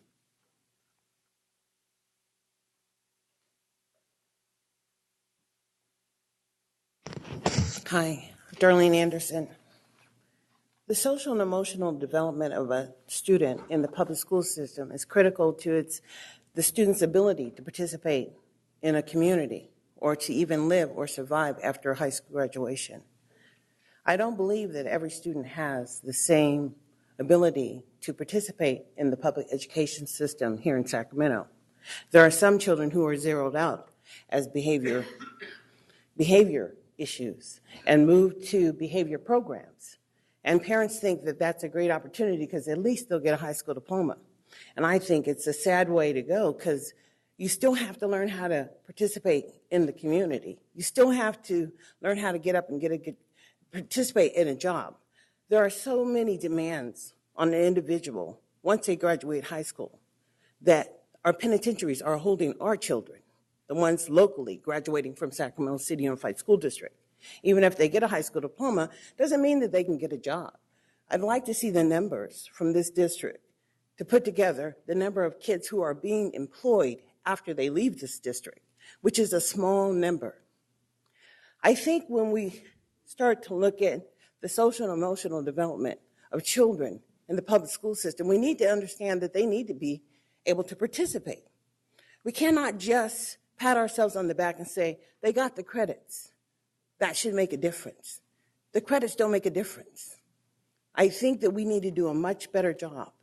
That's what I think. And I think that we need to do a better job at educating parents, their responsibility of providing the additional support that they need. A lot of parents didn't graduate from Sac City, but they were should have been graduates. And because they didn't graduate, they had children. And those are the same children that we're dealing with. And the more and more I come up here to try to advocate for change is the more poverty and disparity that I see in my local community. These people don't have jobs. They show up at food lockers, they can't eat. And I realize 2 minutes is what you have. 2 minutes to try to bring together what I see in my community is what you're not seeing. But you're the board members who are elected to see these things. And that is my concern. What I see as an individual, as a citizen, is what you don't see. But that's what you should be representing. Thank you.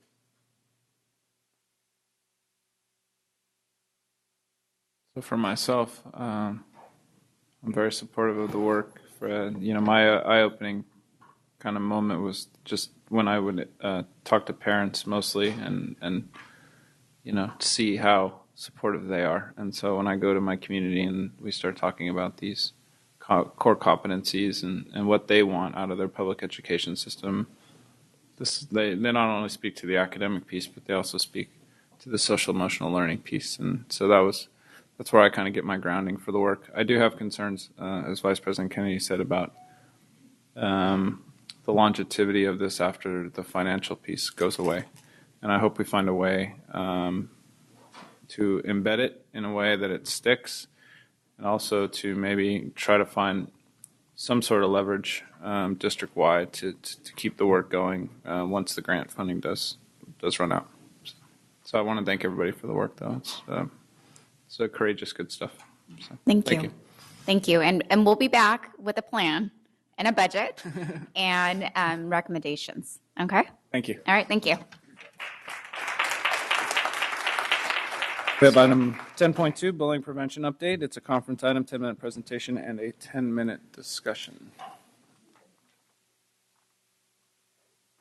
That's not Barbara Cronick.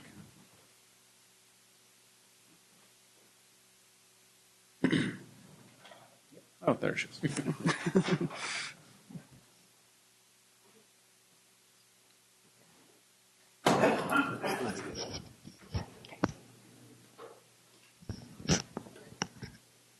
Ready. Well, I'll say good evening to Superintendent Raymond when he returns. But good evening, President Cuneo and board members. I am Barbara Cronick, and I'm the Director of Integrated Support Services. And the next two presentations that will really reinforce the importance of SEL. We're very pleased and excited to be here tonight to return and give you an update on bullying prevention programs here in the district. We've made some incredible gains that you will learn about tonight, and we feel like we've really made strides and are continuing to do so, and this is going to be something that will be seen for a very long time in our district. So without further ado, I'd like to introduce you to Lawrence Schwecke, who is the Coordinator of Integrated Support Services, and to Jessica Wharton, who is the Bullying Prevention Specialist within our department. Great, thank you. Tonight we're going to give you a brief presentation, starting with a history of our bullying prevention program, an update of progress on major goals, next steps, and a conclusion and questions. So be fairly quick and to the point. We started in 2009 putting together a bullying prevention task force. It came out of mental health strategic planning that we were doing, and the issues around bullying prevention were mentioned frequently, and we felt like we really needed to do more as a district to address that. That led to a strategic planning session in 2011 and culminated in our strategic plan. And concurrent with that, we worked on a board policy, which you're familiar with.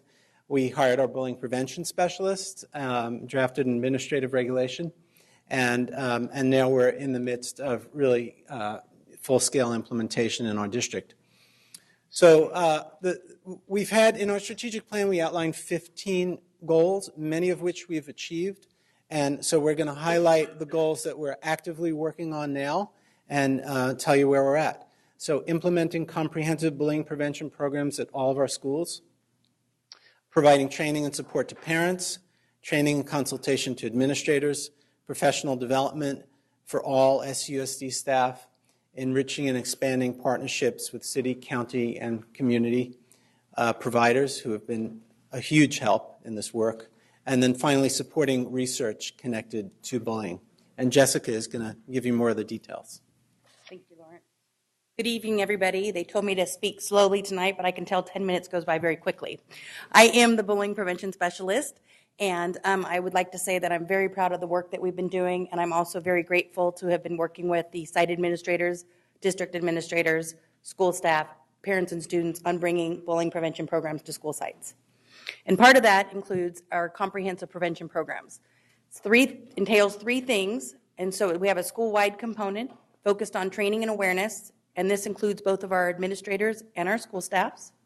A classroom component that's focused on reinforcing school-wide rules and building on social emotional skills, and an intervention component for students who are frequent targets or perpetrators of bullying.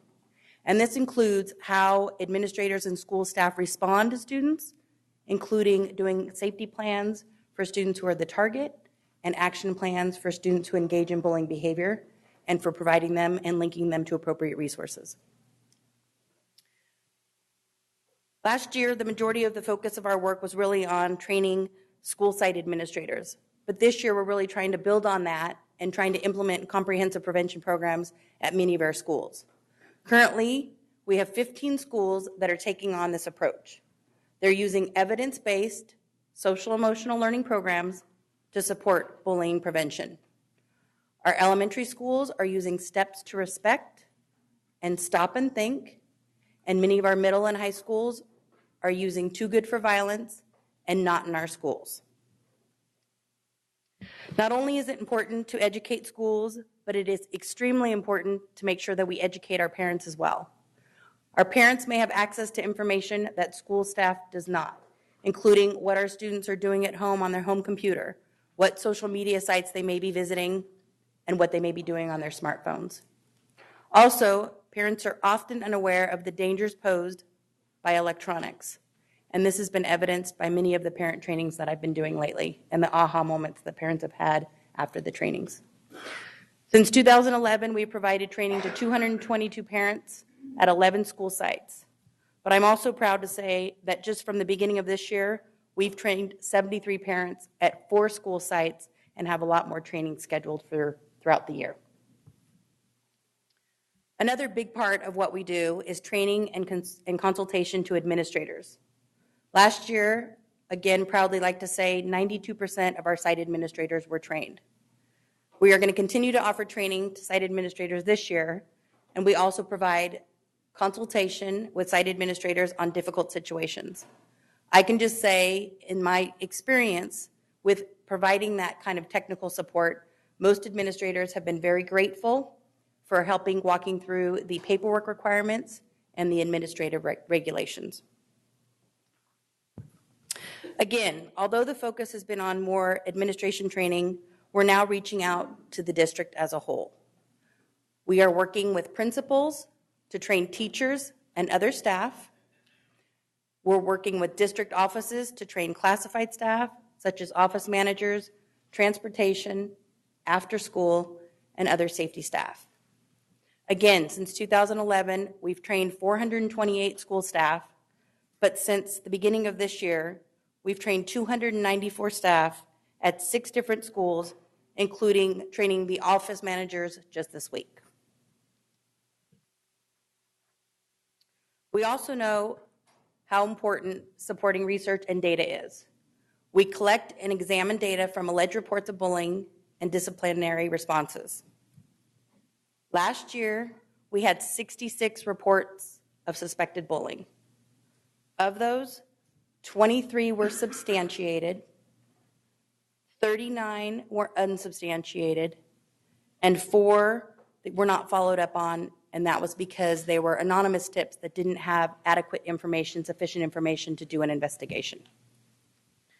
Disciplinary-wise, last year there was 149 disciplinary incidents for bullying across the district and 4 disciplinary incidents for cyberbullying. From the beginning of this year, we've already had 39 disciplinary incidents of bullying and 1 incident of cyberbullying. We also look at data from the California Healthy Kids Survey as being very valuable, but we definitely think and hope that we get higher participation rates to make California Healthy Kids data useful. So next steps. What we would like to do is to continue to expand our comprehensive bullying prevention programs to all schools. We would like to continue training all levels of staff as well as parents and partners. We would like to continue developing partnerships with community providers, and we would like to, again, secure higher participation rates in the Healthy Kids Survey. To end, I would just like to read a quote. Students shall be assured that they need not endure, for any reason, bullying behavior which impairs the educational environment or a student's emotional well-being. Not only is this quote from our own Sac City Unified School District board policy, but it's a quote that I believe really typifies bullying prevention.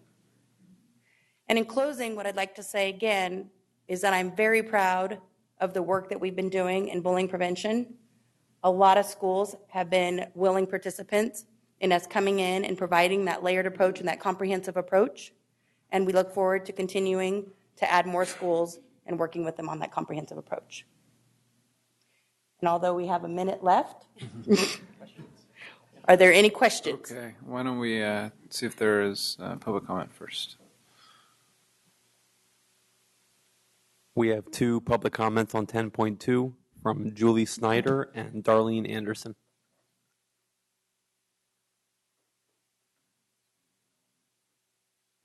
Good evening, board members. I'm Julie Snyder. I'm an 18-year veteran teacher in Sac City Unified School District. I wish, when I began teaching, it was my thought that I would be able to teach science and, nonstop to my secondary students, and that's just not the case because of the great need for the social emotional learning. So I have gotten very involved with that. I work at Rosemont High School. I'm the staff advisor for the Gay Straight Alliance. And I also work with Safe School Ambassadors. And then most recently, I've had the opportunity to have Ms. Wharton come into a couple of my classrooms very, very frequently to work with the social emotional learning.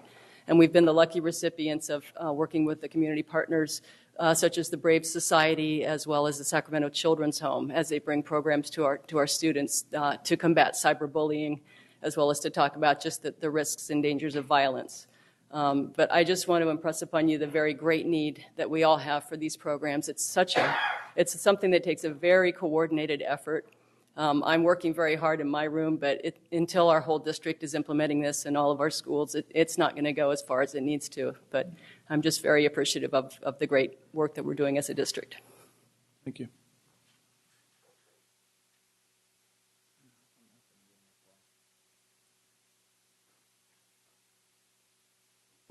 Darlene Anderson. You know, I have a 30-year-old who graduated from Kennedy High School in 2004. And at that time, this district was providing services differently. They had parent advisors who went to train parents and work with the local schools to train the students and parents at the schools. Now we have people who put out fires. So 220. Remember Wu said he had 44,000 students to think about providing services to. 44,000 in this district. How do you provide services for 44,000 when you redirect 220? And out of the 220, you get like 111, and you just keep dropping down for targeted intervention services. And what do you do to a kid who has been deemed a bully, who should have been redirected, who should have been reinforced positive interventions, and now you've made him a bully? And he'll be a bully for the rest of his life because he'll be striking back at what other adults have done to him. I mean, I just really understand when the district chose to train people to provide services to schools, and those people providing the services to the schools, and the schools don't take the services. So just very few schools participate. And then the number of kids who are going through these behavior programs, who are being placed outside of their schools, who are receiving other services from outside agencies, no longer on the education track, but on a behavior model that this district is supporting. And I'm just saying, when do we change? I don't assume we change anytime soon, because on the pathway that we're on, we're saying we're doing a great job. That's exactly, I remember, somewhere in the war there, great job, whatever, when the Katrina hit, great job.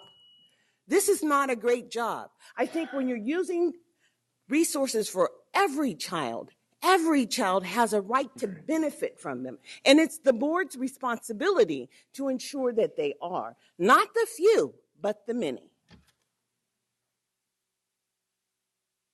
Vice President Kennedy. Hey, Darlene, for the spirit of the evening, you're supposed to find what we're doing right. And okay. I have a couple of questions. One is 222 parents that I wish I could read my handwriting, but I was writing so fast, that you've recruited. I heard the word recruit. How are we recruiting parents to participate? I'm sorry, that was the wrong word. 222 parents have been trained. Okay, all right, well. In a bullying prevention. And so what it is I've been working with the Parent Resource Center, and what we're doing is we're identifying groups of parents that not only have either sought out a presentation, or what we're really doing this year is what we call a layered approach, where if a staff is willing, we're going ahead and we're doing a staff training, and then we're doing a parent training, and then we're doing like an evidence-based SEL curriculum in the classes, and then at some of our schools trying to bring in a whole school assembly, because we really believe that kind of layered approach is going to change school climate. And so when you ask how we get it, a lot of it has been parent groups that have contacted us, and or Parent Resource Center, or like the Parent Academy has said, can you come in and speak? Are we going to start reaching out more and be more proactive, or do we just not have the bandwidth right now to do that?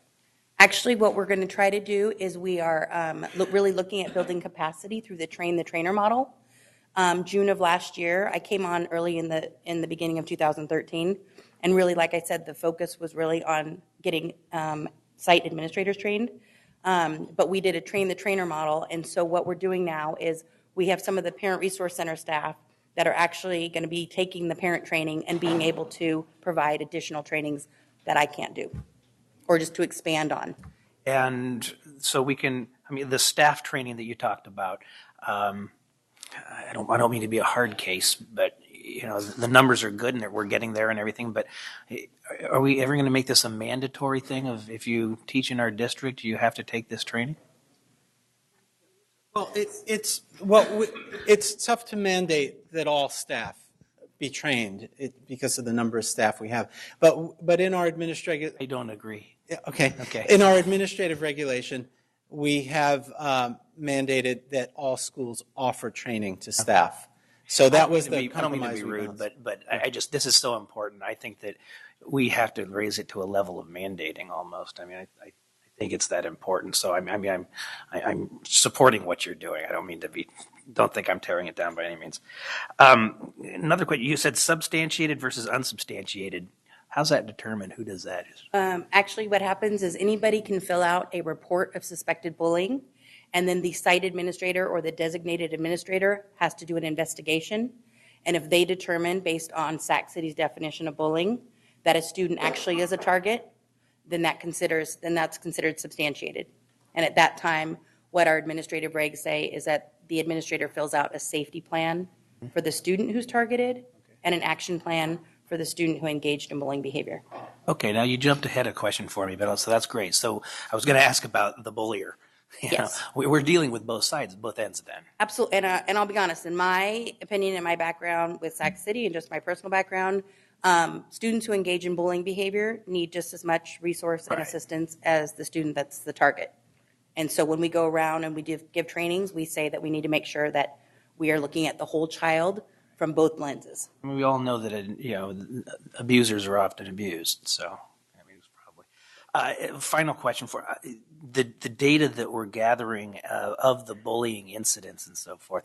Are we disaggregating this so that we know, cyber and even targets of LGBT bullying or race-based bullying? Are we so that we can really get a grasp on what the issues are and what the problems are? I'll let you answer that. Yeah, the data available through our student information system often doesn't capture all that detail. But through the bullying reporting process, we do capture more of that detail, and we are analyzing that. Okay, good. All right, thank you. And this year also working very closely with LGBT, with Nicole and the Connect Center and Emily Herr. And just really quickly, I'd just like to add one last thing. I don't know if I skipped over the slide or if the slide was omitted, but really one of the biggest things that we're doing as well is really partnering with community partners. And so I know that Sacramento Children's Home received a eVibe grant for a 10-week anti-bullying curriculum called Stop and Think and Too Good for Violence. And those programs right now are being implemented in many of our schools. And also we're working very closely with the Brave Society, which is Bullies Really Are Violating Everyone Society. And then also California State University, Sacramento, California Department of Education, Sacramento County Office of Education. And I just wanted to make sure because they've been doing a lot of the work and really partnering with us on it, and I just wanted to make sure that they were recognized in this update. Thank you very much. Member Pritchett. Thank you for the presentation. Your work in the district is very important. I was a victim of a couple bullies in high school, and I still remember their names at my age. So it does take great effect even as we grow into adults. I did have some questions, though. Is it possible that we can get a list of just the schools that we have focused on where the parents and staff have been trained? Absolutely. In fact, I can provide that. I have a running list of all school admin, office managers, interns, and you can have that running list so that you can see all of the pockets. And now actually our reach is actually going to students as well. Okay, thank you. And can you tell us how you talked about it being reported? As a board member in my area, I'm very in touch with my community. And when things happen at schools, they seem to come to me and say, this is happening at our school. So I honestly didn't even know that this was happening in our district before tonight. So can you tell me how it's being reported from the schools? So what happens is we have two ways of reporting. the report of suspected bullying, which is online or at the school sites or now through parent trainings and staff trainings. More and more people are becoming aware of the form that we use. And then also we have an anonymous tip through the We Tip. And so just this week at the office managers meeting, every school site was provided with about 5 or 6 posters. And so now you can report it anonymously, and it comes to us, and we work with the site administrator on investigating the report. When you say online, do you mean through our school website? Website. Oh, okay. And how many people in the district office are working on this type of thing? Yeah, okay. Well, I just want clarification. I was just curious because this is very important work, and I'm a firm believer that, if we're going to do something, we should do it good. We should do it well. And in all honesty, I think a lot of times I approach schools, and schools have been very welcoming and very responsive. And I think bullying sometimes, though, carries a negative connotation. So coming at it through an SEL lens and through a school climate lens has really opened the door more to say, yes, why don't we come in and see what changes we can make to our school climate here. And if it's through the avenue of bullying prevention, then that's usually where the door's been opened. I also just want to add that taking the approach of training the trainers is what's going to get us the biggest bang for our buck, because one person can't train our entire district. But we really can build capacity by we've developed this model, and we've already started it, and then letting those people get out there and do the training, and then continue to build that model, and having the principals do the training of their teachers. So that was the approach that was given. And I can add to that, saying that honestly, it was a huge success to have 92% of the administrators trained last year. So a big focus this year now is going to be staff trainings and parent trainings. Okay, and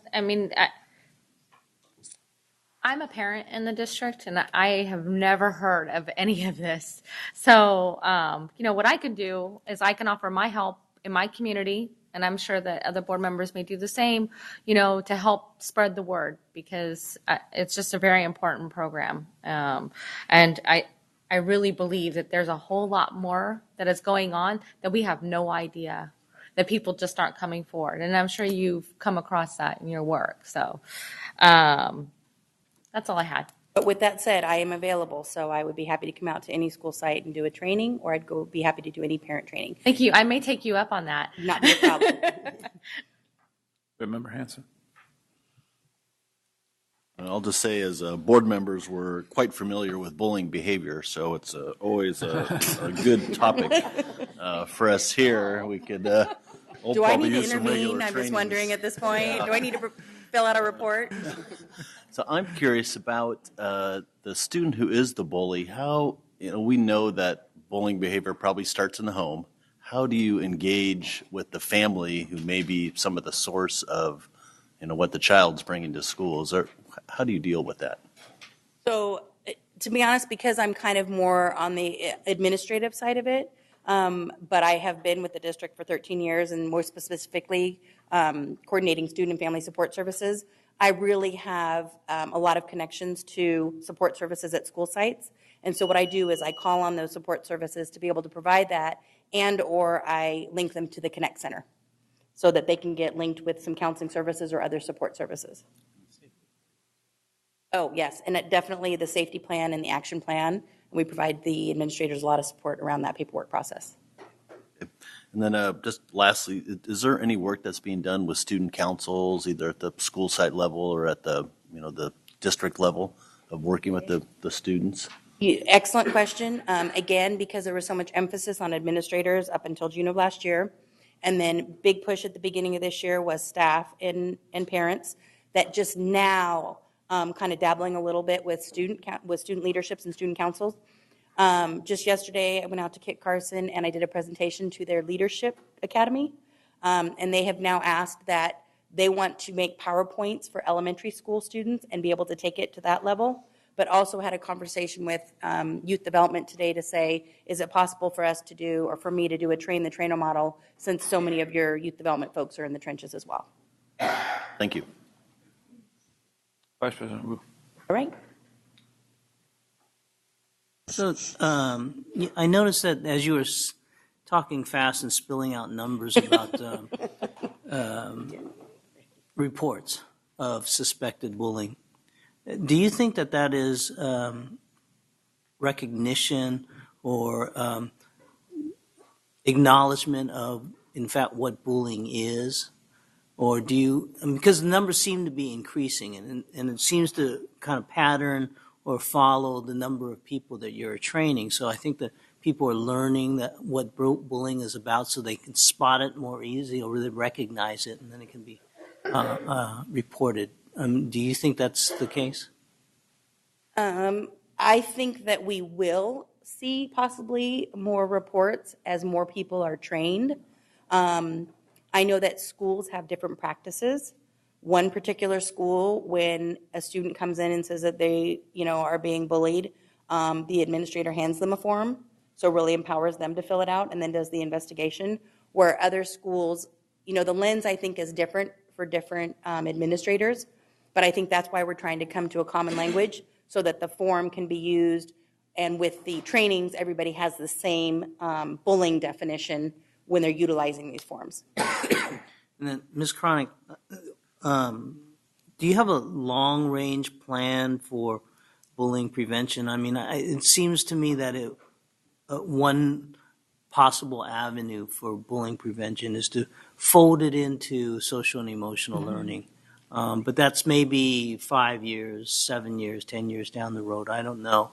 But it seems like it's a natural melding of this and the next item on the agenda as well. I agree with you. And in fact, I think that this is still in the early implementation stages. And I think with any new program, you start out with, you develop it, and then you begin the implementation.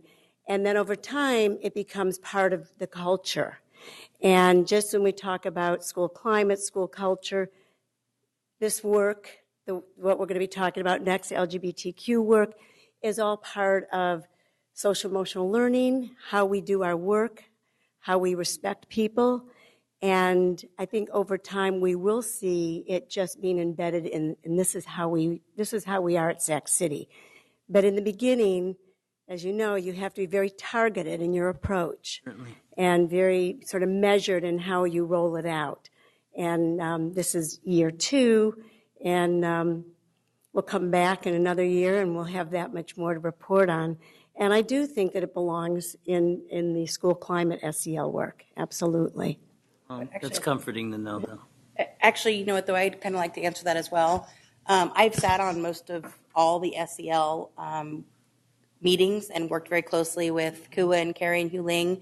And what we've decided now is that some of it, just as of about 2 weeks ago, we co-presented at Hiram Johnson to their parent academy and coming in. And so what we're doing, because my target audience and their target audience is the same, but because I'm doing quite a few trainings, we're embedding now the few SEL slides at the beginning of the bullying prevention to show that's kind of the overarching umbrella, and then showing one of the things that we're doing under the SEL. Thank you. We have Member Pritchett again. Sorry, I thought of something after I was done. Just 2 quick recommendations. Have you been have it on your list to work with the PTAs? Absolutely. In fact, I think he's in the audience. Or he wasn't. Yes. Terrence. Yes, I'm going to be meeting with Terrence for us to identify some strong leader groups for me to go out and work with. I'd love to be part of that conversation. I sit on their board as well. Excellent. And then have you spoken to the Student Advisory Council? Is that what I heard? Was that this year? No, I didn't. No, the Student Advisory Council actually helped us with the board policy, and they've been instrumental in advising us on some of the work that we developed in the early stages. They were very active in bullying prevention as a group, and so we did consult with them quite a bit early on. Last year? Yeah, last year and the year before that. Okay. Mm-hmm. But we will be. I believe they met yesterday with Monroe, and so I believe that I asked if I could come in and attend one of their meetings to just be able to get a feel of what they feel would be important at school sites regarding bullying prevention. Good. I'm glad to hear that. I know that they have a lot of new students on that council. So good. That was my only 2 recommendations. I'm glad to hear that that's happening. Okay. Thank you for all your good work in the presentation. Thank you.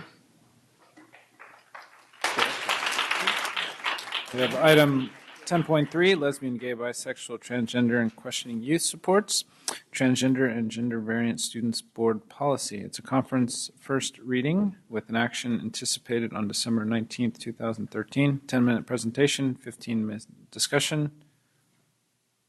Ms. Barbara Carlick. Here I am again.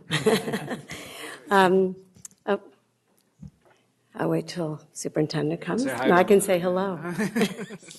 Phantom, no. Good evening, Superintendent Raymond, President Cuneo, and board members. As I said in my first presentation, this next presentation is also very important to the SEL work. This is very much a connection to that work that we're going to be doing. I am very, very proud of the work of the Connect Center, who really does oversee the LGBTQ support services. And for those of you in the audience that may not know, it's lesbian, gay, bisexual, transgender, and questioning. So we're going to be tonight. I'm very, like I said, I'm proud of the work they're doing. This is such important work for our students. It may be a small population, but it's such an important group of students who really need our support. And you'll learn about it tonight. You'll learn about the support services that are provided, and you'll learn about this very important policy that's being brought forward. I'd like to introduce you once again to Lawrence Schwecke, who is the coordinator in Integrated Sports Services, and to Nicole Wooford, who is the manager of the Connect Center and oversees the LGBTQ support services at the Connect Center. Thank you. So tonight, again, a brief history of our LGBT support services in the district, an overview of our actual support services program, and then we're going to talk a lot more about the transgender and gender variant student policy that you have in front of you. Next steps, conclusion, and questions. So I'm proud to say that this is the 10th year that our district has provided district-level support for LGBT students. In 2003, community members really came together to lobby the district and initiate what really was the first district-wide action. There were some gay-straight alliances that were being developed and some different activities at school sites, but nothing that we were doing on a district level. Those community members helped craft and pass Board Resolution 235 to support school safety for LGBT students. And SUSD became the first district in the region in 2005 to start a task force to support LGBT students. And then in 2006, Board Resolution 2451 passed acknowledging the Day of Silence, which is now very actively celebrated or commemorated in many of our high schools and middle schools. In 2008, we began a partnership with Mental Health America to actually work with them to provide support services to students and trainings to staff. We went around to all the comprehensive high schools and trained staff, got very good response. But the grant through Mental Health America ran out, and our partnership with them began to slow down, but we picked it up through Integrated Support Services. We got an intern from Sac State, and we launched our LGBT Support Services program, began to build other connections with the Gay Straight Alliance Network, hosted our first youth leadership meeting regarding, or our first youth leadership summit to support the development of gay straight alliances in our schools. And in 2011, we saw our first 2 middle schools start GSAs, which were Rosa Parks and Wilsey Wood, and they're still going strong today. In 2012, we got a grant to continue to fund our LGBT support services, and we saw a lot of really outstanding work. We hired our first LGBT youth and family advocate, Emily Herr, who's great and has been instrumental in moving a lot of our work forward. Hosted our first annual LGBT Youth Conference, our first annual No Time to Lose professional conference, where we had over 250 people from all over the region attend. And then our LGBT task force began work on the policy to support transgender and gender variant students. And Nicole's going to tell you more about the support services program.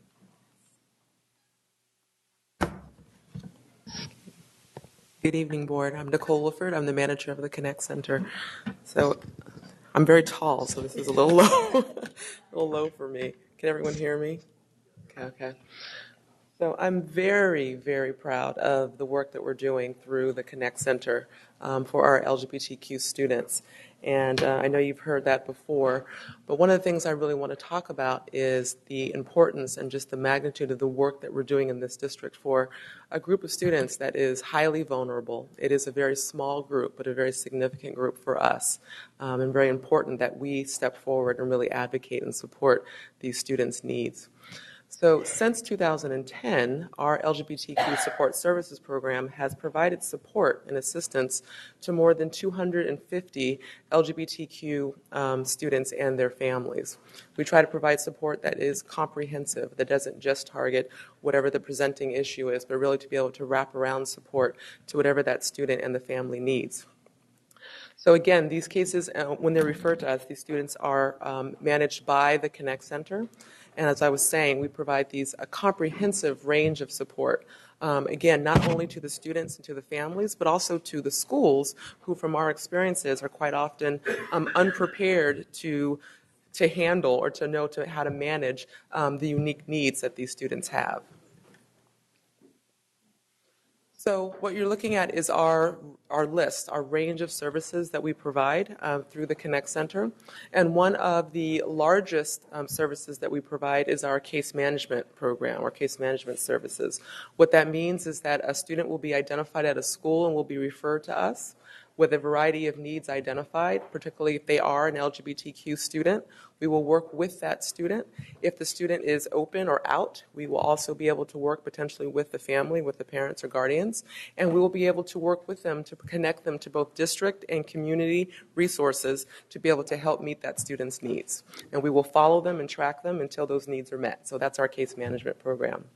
I also am a licensed marriage and family therapist as well as a social worker. So I'm able to work clinically with these students as well as their families to address some of the underlying mental health needs. If not, we can also refer out to the larger community and also can work to find supportive resources for the families who oftentimes are struggling sometimes with sort of coming to terms and accepting their students' sexual orientation or gender identity. We also provide mentoring. Lawrence mentioned Emily Herr. We're able to provide one-on-one mentoring to these students. So this is a service that is able to be provided not for students who are necessarily struggling with the mental health piece, but they may need someone to talk to. They need a safe person on their campus to be able to check in with. So we can provide mentoring services out at their school site for them. We also, as Lawrence mentioned, have our youth leadership activities. Some of those are the GSAs that they're involved in, where they can take on leadership roles and responsibilities. This is the first year we have a student ambassador. We're very proud to speak about him, which is a current high school student who comes to our site and actually works closely with Emily, going out and providing supportive services, mentoring, and also role modeling of being an out and proud LGBTQ student. We provide ongoing consultation and training to schools. I think there are a number of principals in our district that have my telephone number on speed dial. Whenever they have a situation that comes up, they can call me. They can say, hey, Nicole, I have this situation with this student. What do I do? How do I handle this situation? And we can work with them to tailor a unique plan to be able to address that student's needs. We also provide ongoing professional development in the form of training to school staff as well as community providers. So we do ongoing trainings, either where we are asked, we're invited to come out to train staff not only on LGBTQ one-on-one issues, because again, I'm a therapist, we can work on the training staff on the underlying mental health issues, some of the risks that come along with not being supported, not fitting in, being bullied, being harassed, and just being able to educate them about how they can create a climate on their school campuses that is inclusive and supportive to all of their students. Another part of the services that we're providing through the Connect Center and our LGBTQ support services program is what we know today is that we have served at least 22 Sac City Unified School District schools. So there's 22 schools that we are aware of that have had either a transgender or a gender variant student. And the vast majority of these, they've been served through our program. We are aware that there are other students that are out there who have not been referred to us or who have not come to our attention, which is actually possibly a good thing because we do know that there are some very happy, healthy, supportive, highly functioning students out there as well. Quite often the students that we are referred are the ones that are struggling, and there's some difficulty that they've encountered that they need support. One of the things we also look at are the issues not only that are going on in the school campuses, but also what's happening in the home. We try to provide support to those students as well. And as I already mentioned, we provide support to principals, to school staff, to these students, and to their families so that we can all work together and be on the same page to provide comprehensive services to these students. Through our work in the LGBT Support Services Program, the needs of transgender and gender variant students became very apparent. Although we do have a strong record of supporting transgender students, and we've done very well, it's mostly through accommodations such as gender-neutral bathrooms. And our current practices, however, they're not always consistent. And so the need for a policy and for consistent practice really became apparent as we began working more and more with these students. So some of the details about the policy. The policy fully affirms the gender identity of students over their biological sex at birth. The policy affirms the right of transgender students to privacy issues around issues of sexual orientation, gender identity, and gender variant presentation at school. It affirms students' rights to be addressed by the names and pronouns that correspond to their gender identity. The policy would allow transgender students the right to use bathrooms and locker rooms that correspond with their gender identity. But the policy does not create co-ed bathrooms and locker rooms. It would allow transgender students to participate in gender-segregated activities such as PE and sports based on their gender identity. The policy affirms the right of transgender students to dress in accordance with their gender identity. It requires schools to offer all students the option to dress for yearbook photos in accordance with their gender identity or to adopt a standard gender-neutral uniform such as a cap or gown. Schools also must consider granting transgender students a transfer to another school when requested by the parent or guardian because of concerns about safety. That's also a feature of the policy. The policy, we began working on the policy in 2012. It took us about a year to fully vet it through committees, and we made many changes, went through legal several times. The policy is consistent with AB 1266, which was signed into law by Governor Brown, scheduled to take effect in January of 2014. It's consistent with the rules and bylaws of the California Interscholastic Federation, and is consistent with existing state law and our own policies prohibiting discrimination in schools on the basis of gender identity. The policy is really about organizational transformation at heart, at core. It's not simply about bathrooms and locker rooms. It's about creating a culture of respect and inclusion for all students. It's about transforming our district to focus on teaching students to be accepting of diversity in all its forms. So next steps, we will seek your feedback, incorporate that, bring it back to the board on December 19th for a second reading, and then if it passes, we will begin in January training and supporting site administrators in implementing the new policy. I want to just end with a quote from Robert Fulghum. We could learn a lot from crayons. Some are sharp, some are pretty, some are dull, while others bright. Some have weird names, but they all have learned to live together in the same box. Thank you. Thank you. Mr. Ross, do we have public comment? Sorry.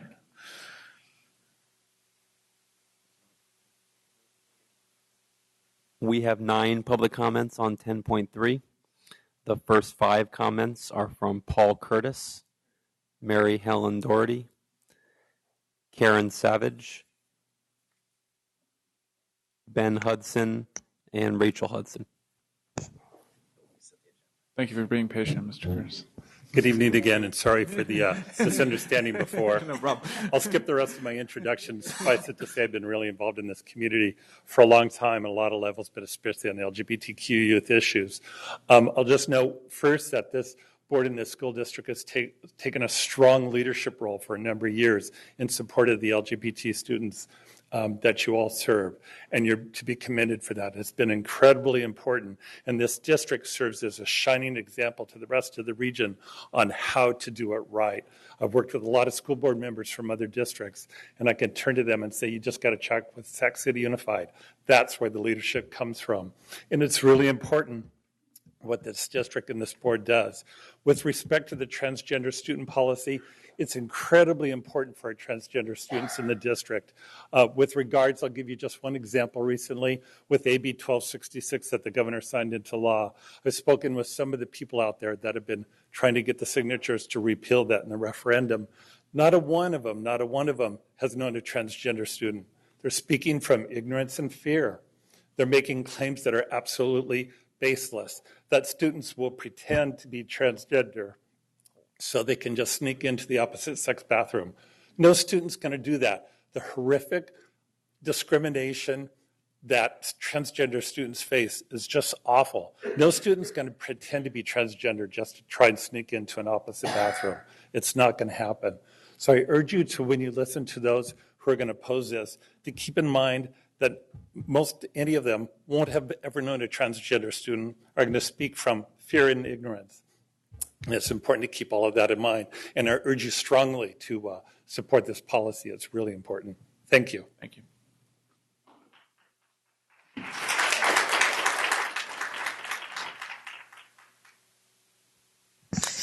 Good evening, Superintendent Raymond, President Cuneo, and members of the board.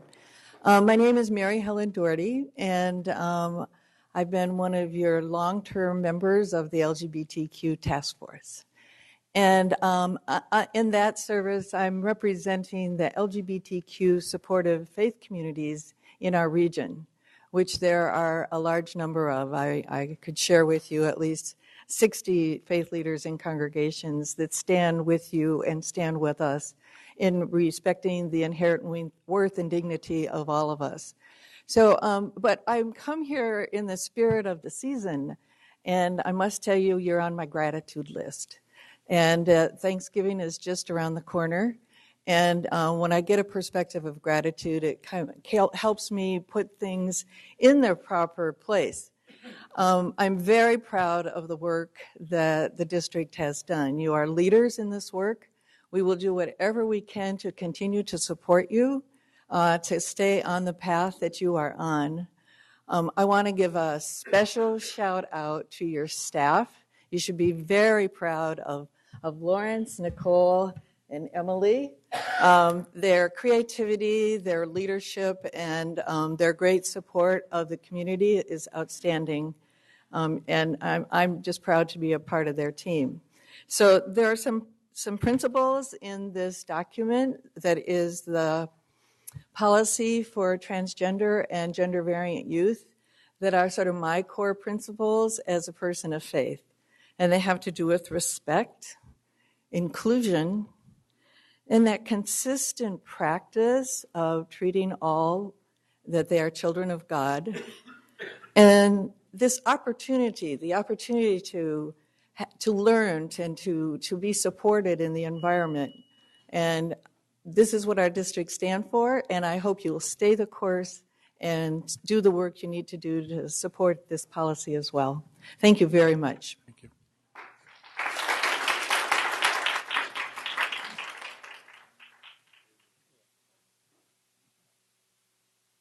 Good evening, board members. I'm Karen Savage, and in the late 60s, I was a transgender student in a school in Northern California. And I'd just like to tell you a little personal story about that. I was, for some strange reason, I attracted bullies like a magnet. And one of the things that was really bad about that was that the adults, the teachers, even the school principal, said that I brought it on myself, that I could change how I was, I could behave differently. What I saw tonight in the other agenda items, the social emotional learning, I think that's great. I think that the things the board and the school district is doing with bullying is great, and I see that the transgender issue folds into that. But I just wanted to provide my own perspective, having been a student back in the 60s when it was quite a bit different, and I look forward to what is the Sacramento School District is going to do to advance diversity and equality. Thank you.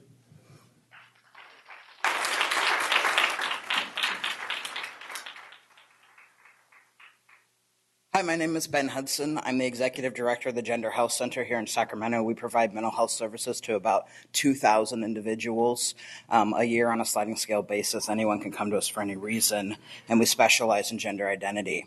I'm also on the Transgender Leadership Council in the state of California, providing leadership here in Sacramento, and I'm also a co-chair of the LGBT Foster Youth Task Force in partnership with CPS.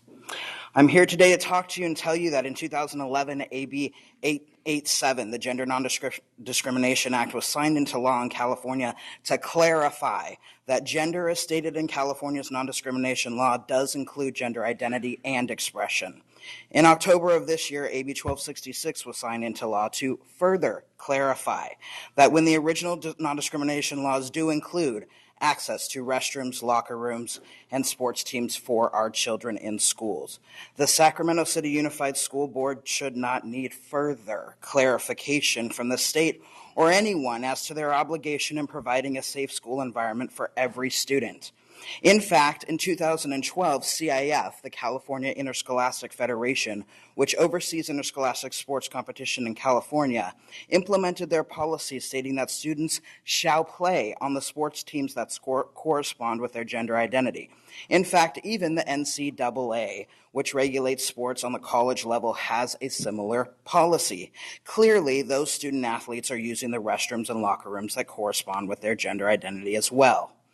Many school districts in California have implemented transgender student policies. These districts do include the usual large urban cities that are always on the forefront of progressive policy, including San Francisco, Los Angeles, and Oakland. But even they are not alone. School districts in Willits and Benicia and San Rafael have implemented transgender student policies. And in all the years that these policies have been in place, there has not been a single recorded incident of anything happening in schools based on these policies. If there are predators out there, they will be predators. They don't need a policy to do so. So with the passage of AB 1266, school districts in California are needing to put in policies in place.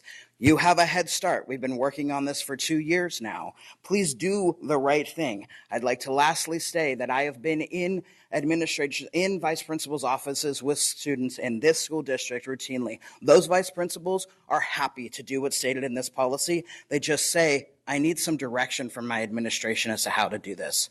Please do the right thing and show leadership as a capital in California. Thank you.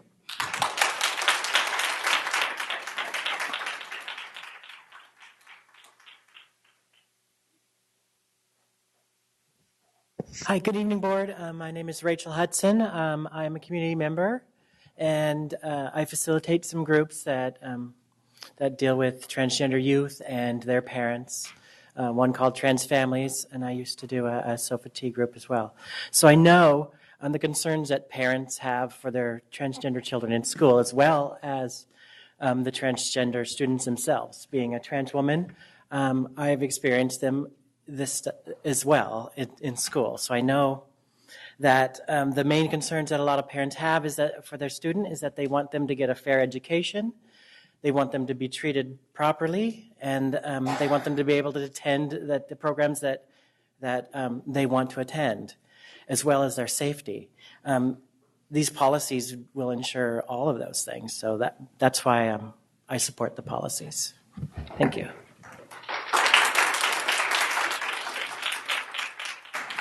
We have 6 more comments on this item from Terrence Caton Miller, Ralph Merletti, Emily Bender, Beverly Kearney, Lori Merchant, and I believe it's Kateria Bowen.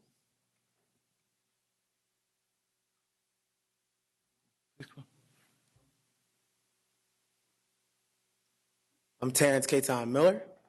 Good evening. I am a Christian, transgender, man of color, and I'm just here in support of this policy. I also served in the United States Navy for 4 years, from September 6th, 2001 to September 5th, 2005, and honorably discharged.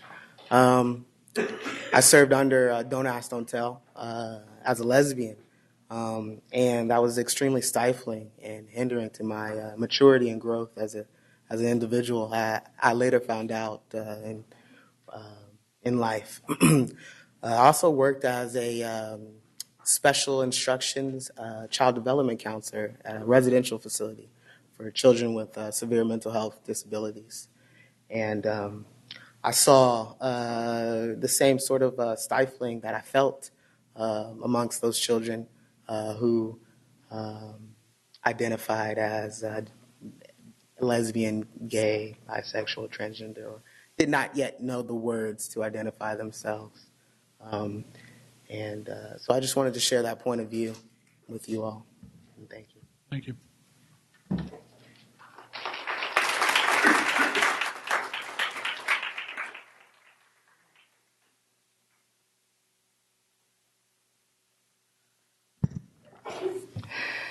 Good evening, Superintendent and school board members. I'm Ralph Merletti from the Fruit Ridge area. Now, on this issue, is some $56,000, I guess, of annual budget, and with much of it being spent much of it coming from endowments, grants, donations, and so forth. This is equal to one teacher's annual salary, approximately, and all of this on LGBTQ concerns, including this transgender policy. Now, the idea of transgender males or females using the opposite gender's restrooms, these safety risks were raised when the bill, AB 1266, was in committee and debated on the Senate floor at the state capitol months ago. Yet the governor signed it anyway. And so what I would say, instead of concerns over gender at birth versus current perceived gender, why can't we continue to physically address this situation? If you have male anatomy, you go to the designated male restroom. Female anatomy, you go to the designated female restroom. And this emphasizing of one's perceived identity rather than the physical reality opens all students to a lot of possible problems. How do we prevent bullying and other risks to either gender with this anything goes type of policy? And as far as the other dangers that have already been, one of them already alluded to, and also today's youth are more concerned than ever or how would you say, today's youth are more confused than ever about their sexuality from the influences of the entertainment industry, the news media, and the breakdown of the traditional family unit that has lost much spiritual value. So we need respect. We need to get something done about this. This policy is confusing, adds to the confusion, making a public circus over it. Respect, compassion, and sensitivity, along with protection and inclusiveness, are very important. But promotion of perceived gender identity, this is taking it too far. SCUSD... Finish our thought, please. Okay, I'm finishing. Needs to find another way. Thank you, and I'm willing to talk to anybody about this who has any questions.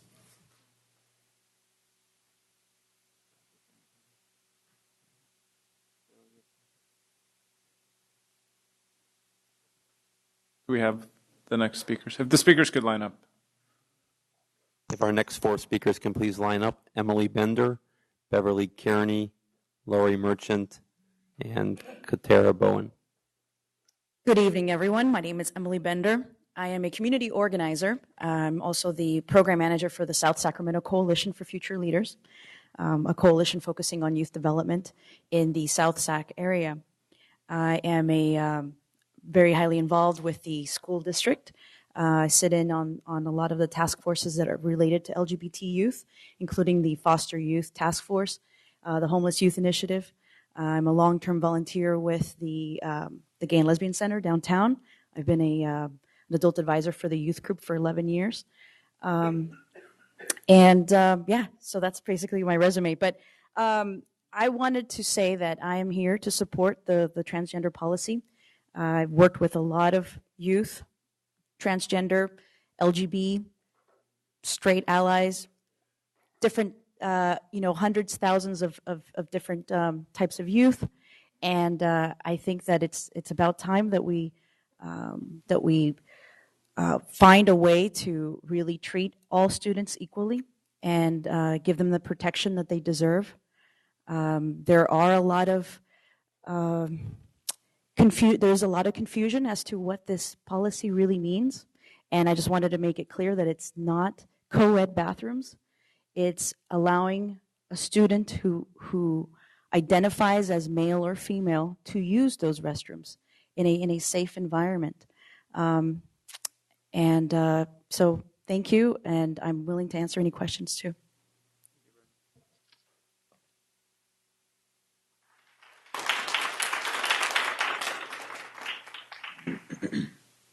Good evening. Sorry, excuse my voice. My name is Beverly Kearney. I am a social worker in the community. I am one of the co-chairs of the LGBTQ Foster Youth Task Force. It's a really long title. And I'm here obviously in support of the policy tonight. I think it's really important to acknowledge and realize that every child, no matter who they are, deserves to be affirmed for who they are and how they identify. There's been a lot of, with AB 1266, a lot of fear-mongering, a lot of mistruths, a lot of misrepresentation out there. And a lot of people don't bother to actually find out the reality of the situation. Studies have shown that kids are identifying as transgender as young as 4. And that says something. I mean, people know who they are. They intrinsically know. You know who you are.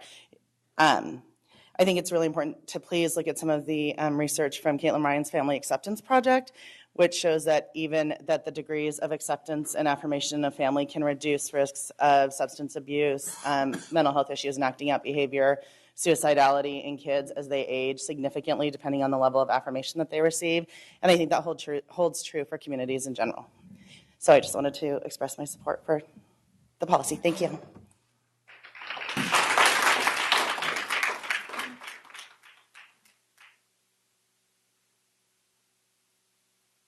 Hi, good evening.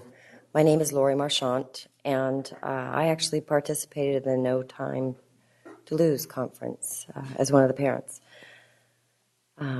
Life success cannot occur without a good education, and school success cannot optimally occur if the basic developmental needs of students are not met. Safety, love, respect, belonging, and health. As the parent of a transgender daughter, I had to figure out how to foster this so that she could be like every other student with the right to be safe, fully included, and happy at school. This was in the early 2000s before laws were in place to protect all children from discrimination. For transgender kids to be excluded or segregated at school simply because they are different can and is devastating, just as it would be for any student. These are innocent children. This isn't choice. These are innocent children, deserving of the opportunity, the same as their peers, to feel safe and supported at school. By shunning and segregating, they will wither. Give them the same opportunity to learn, thrive, and become happy, well-adjusted, and productive adults. The School Success and Opportunity Act, you know it as AB 1266, it's an important law. It simply clarifies existing law so that schools understand their responsibility for the success and well-being of all students. All our children deserve to be the best they can be, with a sense of belonging at school and ultimately to experience the joy of graduating with their peers. I am here to support the transgender policy, and thank you.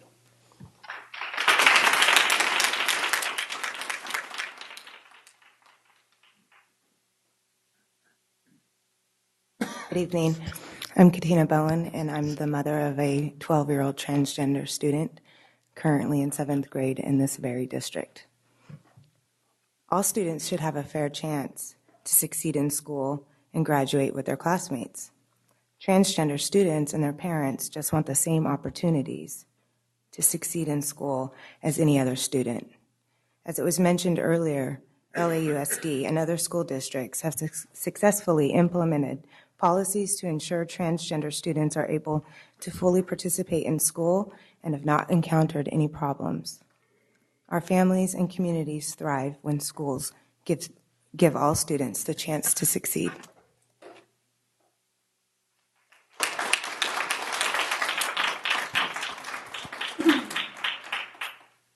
That's end of public comment. We have Vice President Kennedy. Yeah, this has been a long time in coming.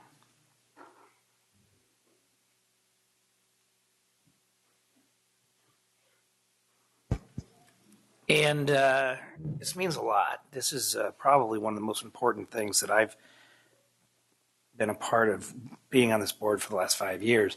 I remember the call from Paul Curtis back in 2008, where I got an earful of the things that we're doing right and all the things we weren't doing right. I think I'm going to reserve most of my comments for the next time because I don't intend to blubber on television. Edwin Muskie did that. It didn't get him very far. Well, yeah. Those of you that don't get that reference, just Google it. But I do want to do one thing, though, and that's to stay with the theme of this evening, and that's finding what we're doing right and what we're doing and not pointing out just what we're doing wrong. And so I want to talk to staff and say that spot on. Good work. I'm proud to be a part of this district. Thank you.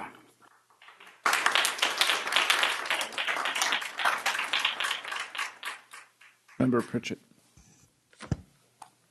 Thank you for this presentation and for all of you that have come out tonight in support of this. Many of you work with our youth. You've come out, or you have one in your own home, and it's hard enough to be a teenager, right? But to be a teenager that's struggling with their identity is a whole lot worse. And studies have shown that they suffer from depression. A lot of them, some that I know, have attempted suicide because of this. So I just want to say thank you for your work, and I really look forward to seeing how this takes place in our district. Please. Vice President Wu. Thank you, President Cuneo. I'm so proud of our staff and the hosting the first annual No Time to Lose professional conference here at the Cerna Center. And I remember at the conclusion of that conference, I was here, there was a panelist of students up here, and they're just so amazing.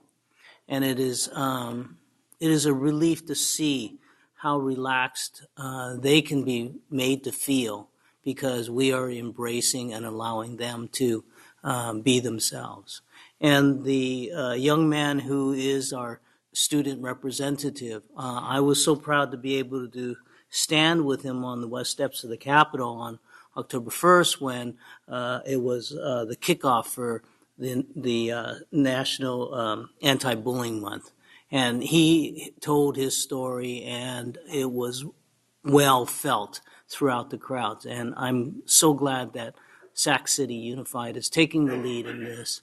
And so proud that I can stand here, and I look forward to December 19th. Thank you. Without being redundant, I'm very, very supportive of the work. I'm very glad that this is coming before the board, and we're going to be able to implement something that is going to treat our kids like they should be treated. So thank you. We have Member Hanson. Thank you for the presentation as well. Also, I can join my colleagues in saying, really proud of the work. And I guess, reflecting back, really proud of the board when they appointed me to fill the seat as the first out gay board member for this district in our 150-year plus history. I think it shows their commitment to the community and diversity and, our students. So it's a special privilege to be here, and I appreciate that.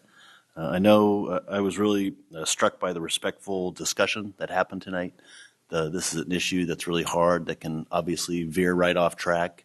I think there's a lot of misconceptions, and I think sticking to the students is really going to be important here.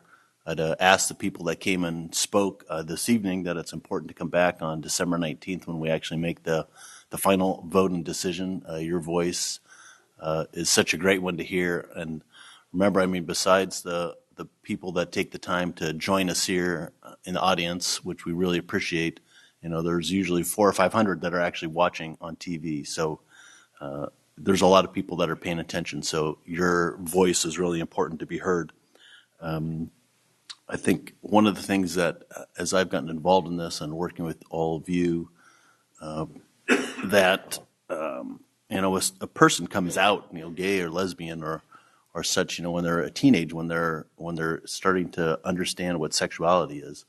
But something that I learned through this process was a student, a young person identifies their gendered identity at such a young age. That happens when you're 5, 6, 7, and that's when I've learned that's when this happens, when students, identify with a particular gender and their family. Parents have to deal with that, and the principals and teachers and the whole community at the school. It's something I didn't know, I didn't understand. So it's been a really eye-opening experience for me, and that makes it even more difficult. And the fact that we've got some really supportive people, I think that's really critical. I'm looking forward to supporting this policy. I'm proud of our district and my fellow board members, our superintendent, our staff. This is really important, and once again, I just really appreciate the respectful dialogue, and I think that's what's going to help make sure that this moves forward in the right, proper way. So, thank you.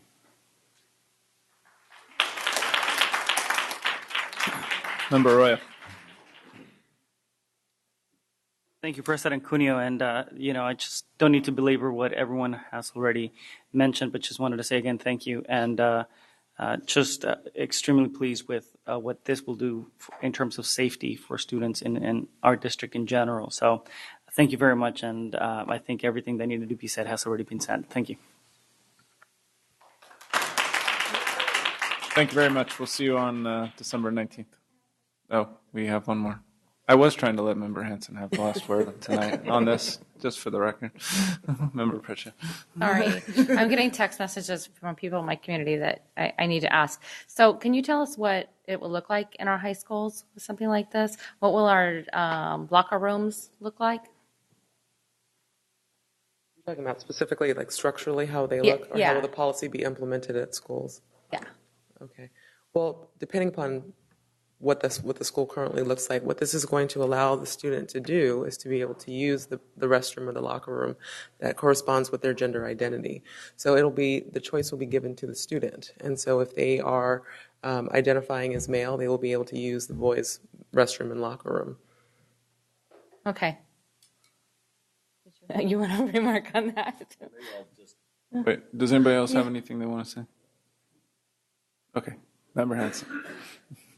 Let me ask the question that I think, I think some people have the impression, probably some of the folks that are watching, maybe some people in the audience, that I decide I go to school one day, I go, golly, I've always wanted to go in the women's restroom, and you know what? I go walk into the principal's office and say, I'm a woman, and give me my badge. That's where I'm going today, and I'm playing on all the sports teams. Maybe you can identify what the timeline is for something so people understand it's not just a child's whim or somebody's whim that they do this, that there's actually a process that happens. I think one of the challenges of that is when you use the word timeline. So I don't think there's any way to say, okay, well, you've been saying this for 7 days, so now you're in. But I think what we're looking at is the gender identity that that particular student consistently expresses and identifies as over time. So this isn't something that, on a Tuesday they're a boy and on next Friday they're a girl. It's this is who I am, and they're consistently asserting that, they're stating that their gender identity is matching who they are, and this is how this person is now known. Now, is that going to change over time? I mean, possibly not, but what we're looking at is not so much a timeline, we're looking at what is consistently and persistently known over time, and that's what we're looking at.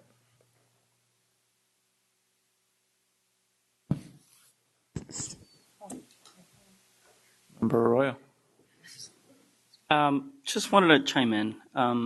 I work at the state legislature at the state capitol, and just within the last year, the Rules Committee sent out a notification that there was someone that had identified themselves as transgender, and they were in the process of, coming along. I mean, this is someone that had identified themselves as LGBT, and love this person, known her for years, and started using the bathroom. And so for me, going into the men's bathroom, and so it's a long process, at least in my own particular experience in my day-to-day. I have not seen this person any differently, or has not really created any type of scenario. This is somebody that for a long time has had this image of, of the self, and I don't want to say he or she, and it has come to the point where this person has wanted to take the next step, and they're using the men's bathroom, and it's it has not created any sort of repercussion or weirdness of anything. I mean, people just identify, they use, and life has moved just fine over the course of the year. So I as someone that has actually have been in this particular circumstance, I just wanted to say, I mean, it has not created the type of havoc. I can see how parents might react, given the fact that we're talking about youth and the pranks and so on and so forth. But at least in my own personal experience, I've noticed that this is a long process. It's somebody that we've known and has identified themselves as something that, it just falls in line. And it was not a whim. And I think that, at least I personally wish this person the best, right, as they move on with their transition. And so just wanted to share that particular perspective, that it's not necessarily something that it's measured, as you said, on a timeline. Thank you. Thank you for sharing that. Member Pritchett. Yeah, thank you for sharing that. And that's also been our experience with many students in our schools. So they've also had the same experience of being able to accept a student's transition, and in no way has it caused any problems. So. Member Pritchett. Sorry. I read back over my email that I was getting, and I'm sorry, I have to ask the hard questions, right? Because I'm getting, my community wants to know. So, reading back over, I guess they're looking for more clarification of like what a locker room would look like. Meaning that if it's a girl's locker room and a boy that's transgender comes into the locker room, obviously has different body parts, what does that look like? Because we're talking about children, right? They're not used to that type of thing. So I think that's what they're looking for. So first of all, not because the student has the right to use the locker room that corresponds with their gender identity, it doesn't necessarily mean they'll assert that right. So that's first off. There may be many students that would prefer a gender-neutral changing area or an alternate schedule.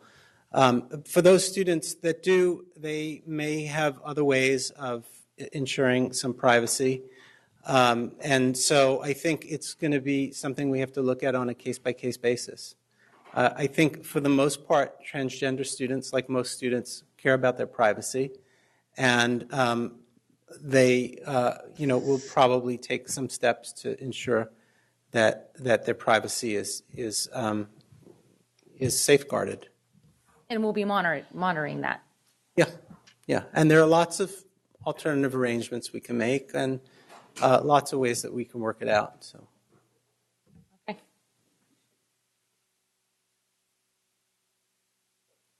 Okay. It's okay.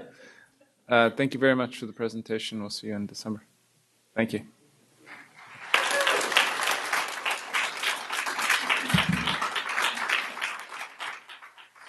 So I'd like to, we have Daryl's. Hey, Daryl, Vice President, can you stick around for 2 seconds? Sorry. So Where are you going, Daryl? I'd like to make a change to the agenda at this point in time. I've been notified that in regard to 10.8, the Fremont use, we have had, I would say, at least 3/4 of the crowd here for that item. There's been a request to move that up to the next item, and correspondingly to delete 10.6. It is not ready to go forward at this point in time. We're going to pull 10.6 and we're going to move 10.8 to 10.4 in essence and move everything back one slot. Do I have a second? Second. I have a second by Vice President Kennedy. All in favor of that change to the agenda, say aye. Aye. Opposed? Abstentions? We are now on a new item, 10.4, to approve the lease agreement between the city, thank you, City of Sacramento and Sacramento City Unified School District for the use of the Fremont site. It is an action item, 10-minute presentation, 10-minute discussion. Kathy Allen.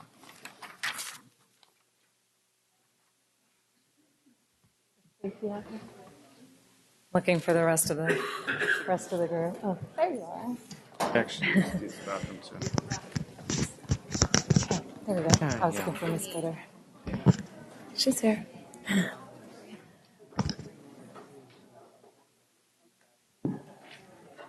Good evening, Board. Superintendent Raymond.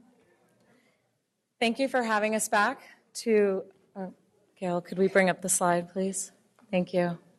Thank you for having us back to take action on the lease agreement between the City of Sacramento and Sac City Unified School District for the use of the Fremont site. Growing up, I was really blessed to live in Oxnard and Ventura in the 70s, where even in a low socioeconomic environment or neighborhood, we had access to the arts in our school.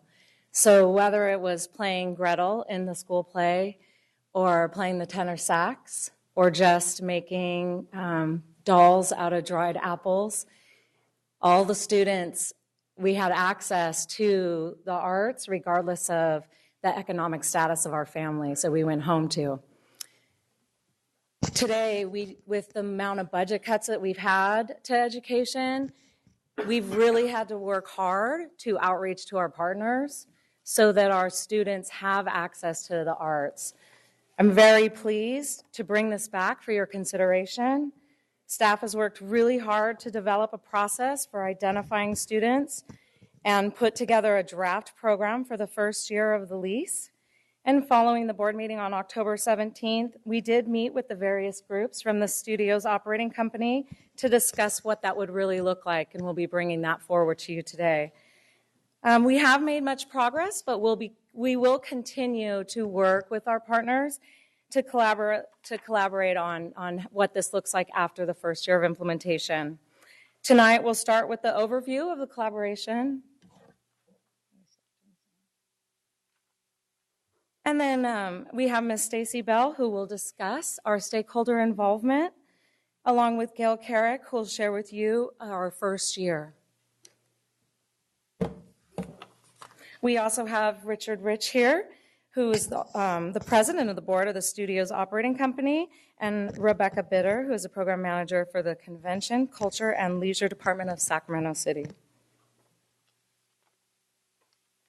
Community arts and school partnerships have the power to improve schools, to involve families, and meet the needs of special populations and extend school influence to improve communities. This partnership will provide a great opportunity to shift the quality of Sac City Unified School District's education. Create a hub for the collaboration between Sacramento arts organizations and Sac City Unified School District students, teachers, administrators, and community members.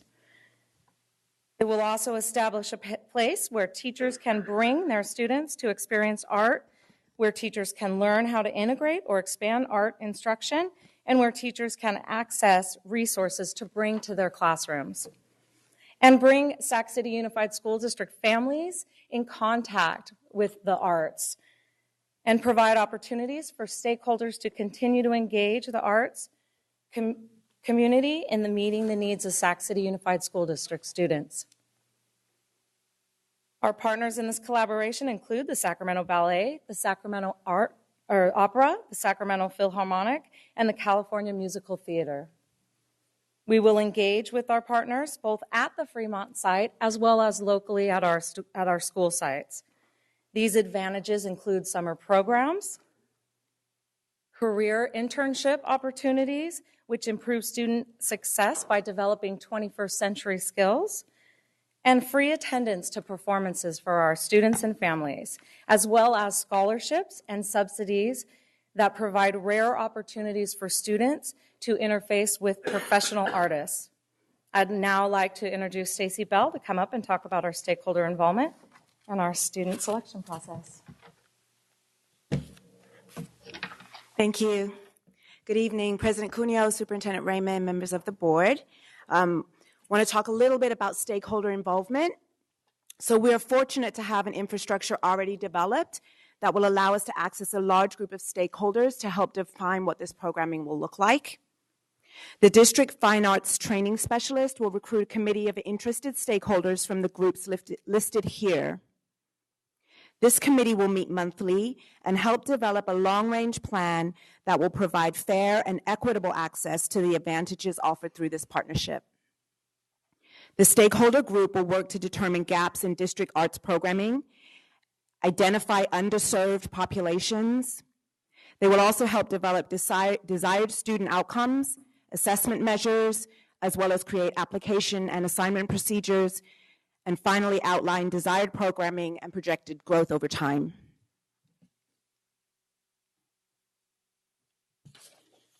We currently have several processes in place to help support the selection of students for participation in the Fremont project.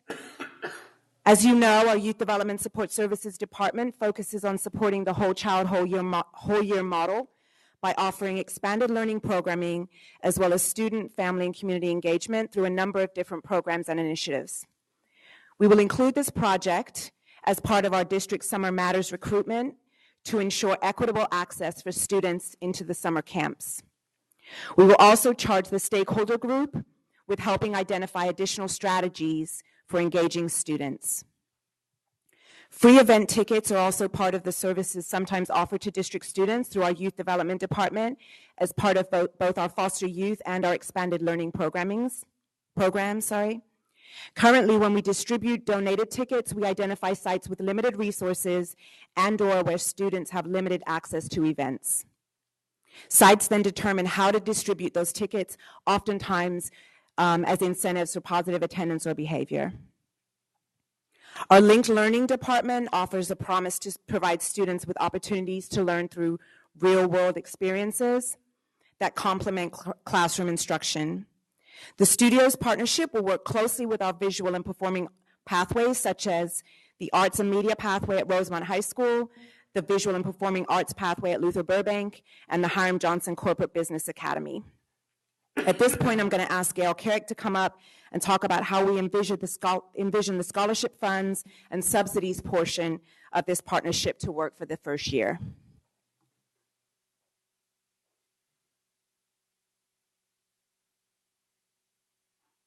Good evening. Scholarship funds and subsidies will provide direct opportunities to increase and expand arts education, programming, and instruction for Sac City students in grades kindergarten through 12th. As this partnership grows and matures, these programs will grow and develop to meet the needs of our students in a changing educational landscape. In order to support robust and quality arts programming at the high school level, pathways must be created beginning at the elementary school level. And to that end, we're proposing a program modeled after several state and national arts organizations, but specifically the Chicago Arts Partnership and Education Program, which is a very successful program and has garnered national acclaim. In January 2014, oh, I'm sorry, I haven't changed that slide. In January 2014, the stakeholder group will meet and begin collaboration with the Linked Learning Department, Youth Services Department, Fine Arts Training Specialists, and arts organization representatives. In February 2014, the Sacramento Philharmonic Opera will offer transportation for 1,000 students to attend a rehearsal of the opera or philharmonic. And in May of 2014, the Linked Learning Advisory Board will partner with arts organizations to expand equitable access to career internships and work-based learning experiences. In June 2014, 50 Sac City students will have access to a variety of summer camps offered by the Studios Company, such as ballet, theater, and music camps. And for beginning in September 2014, we propose to establish 3 Arts Champion School sites. Art Champion Schools will closely partner with the Studios Company and will serve Sac City students in grades K through 6. The Arts Champion Schools will initially consist of 1 school from each regional area of the district. Schools will be recommended by area superintendents and selected through an application process developed as part of the partnership strategic plan. These schools will serve as early implementation sites and will provide students a deeper exploration of arts integration. To be considered for the Arts Championship Program, principals and staff will be committed to creating a community that honors and supports the arts, evidenced by an agreement to identify a staff member who will serve as an arts liaison. Services to be provided by the Studios Company include arts programming such as Leaps and Bounds, String Fever, See the Music, Hear the Art, field trips, free tickets, and marketing to provide students and families with information about events and programs offered by the studio organizations.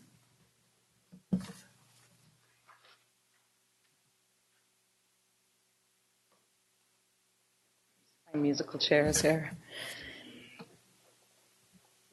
That's okay. And the Sac City Unified School District commits to a district arts coordination as well as representation on the Studios Board. We would like to thank the City of Sacramento, California Musical Theater, Sacramento Ballet, and Sacramento Opera and Philharmonic. We are here to answer any questions that you might have. I believe we have public comment first. Oh, that's right. How many do we have? And we'll answer questions. We have 26 comments on this item. 26. Yeah, my understanding, I hate to single anybody out, but I'm assuming that most in the room are going to be speaking in favor of this partnership. So if the board pleasure would be, I would suggest 1 minute apiece for the speakers. I'll listen to the board's suggestions, though. There's consensus on that. Consensus? One? Consensus. Okay. We'd ask that you speak for 1 minute, given the late hour and the overwhelming support in the room. Thank you. I will read the names 5 at a time, so folks can please line up behind the microphone in the order in which you're called. The first 5 speakers are Darlene Anderson, Richard Rich, Ron Cunningham, Richard Lewis, and Steve Winlock. Supporting. Darlene Anderson. I recall asking this board, how are they going to provide services for the students that they shifted out of Fremont? And I don't ever recall getting a response from this board. In this district, if you apply for the PACE Academy or the Law and Justice Academy, there was a process written a long time ago that you had to be lackluster, slow to motivate, behind in units, and then there would be a process established how you could participate. It just doesn't seem to work that way in Sac City. It works this way. Failure is an option. F is real. And I worked with a student who had not received any credits for 2 years in the 12th grade, and he was on the path to prison. He was actually in jail. It's really difficult for me to stand here and advocate for African American children.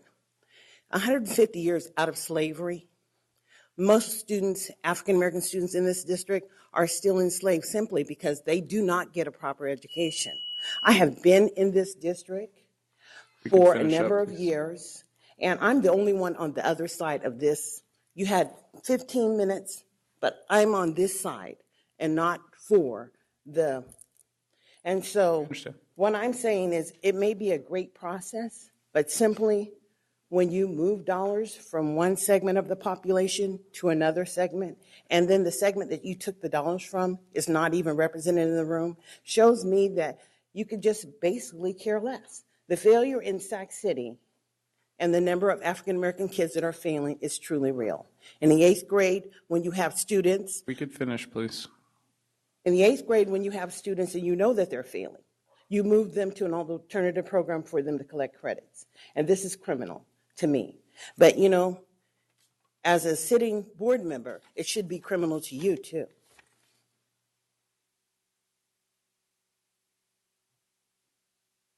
Your turn. Good evening. Good to see you again. Chair Cunha, board members, I'd like to spend my 1 minute telling you the benefits of this program, but I suspect over the last few days you've heard an awful lot of people talking to you about that. Instead, I won't tell you the brief story that would have added color to this speech. Instead, just to remind you of things that you know. You have an opportunity tonight to take a 90-year-old eroding district asset that is fast becoming a haven for homeless, drug use in the doors on 24th Street, alcoholism, and at no cost to the district to have that building, that campus rehabilitated, and to create there instead a center of community, of art, and of education. I imagine that in your minds you probably asked the question, I know I've heard the question, is there really no cost? Is that already a minute? No. It's quick. Go ahead, just finish your thought, please. I'll be very quick about this last part. Is there really no cost? Is there an opportunity cost? And of course, the answer to that is yes, there is an opportunity cost. There are other options that could go in there. But the question that you need to wrestle with tonight is, are any of those on the horizon? How much might they cost? What kind of educational benefit could they provide? And what's the time frame? And during that time, when that proposal comes together, this neighborhood, this school continues to degrade. Whereas on the other hand, this program, these people are ready to move today. This is ready to launch. We can finish. And I am now done by saying, with your vote tonight, we appreciate your consideration and thank you. Thank you.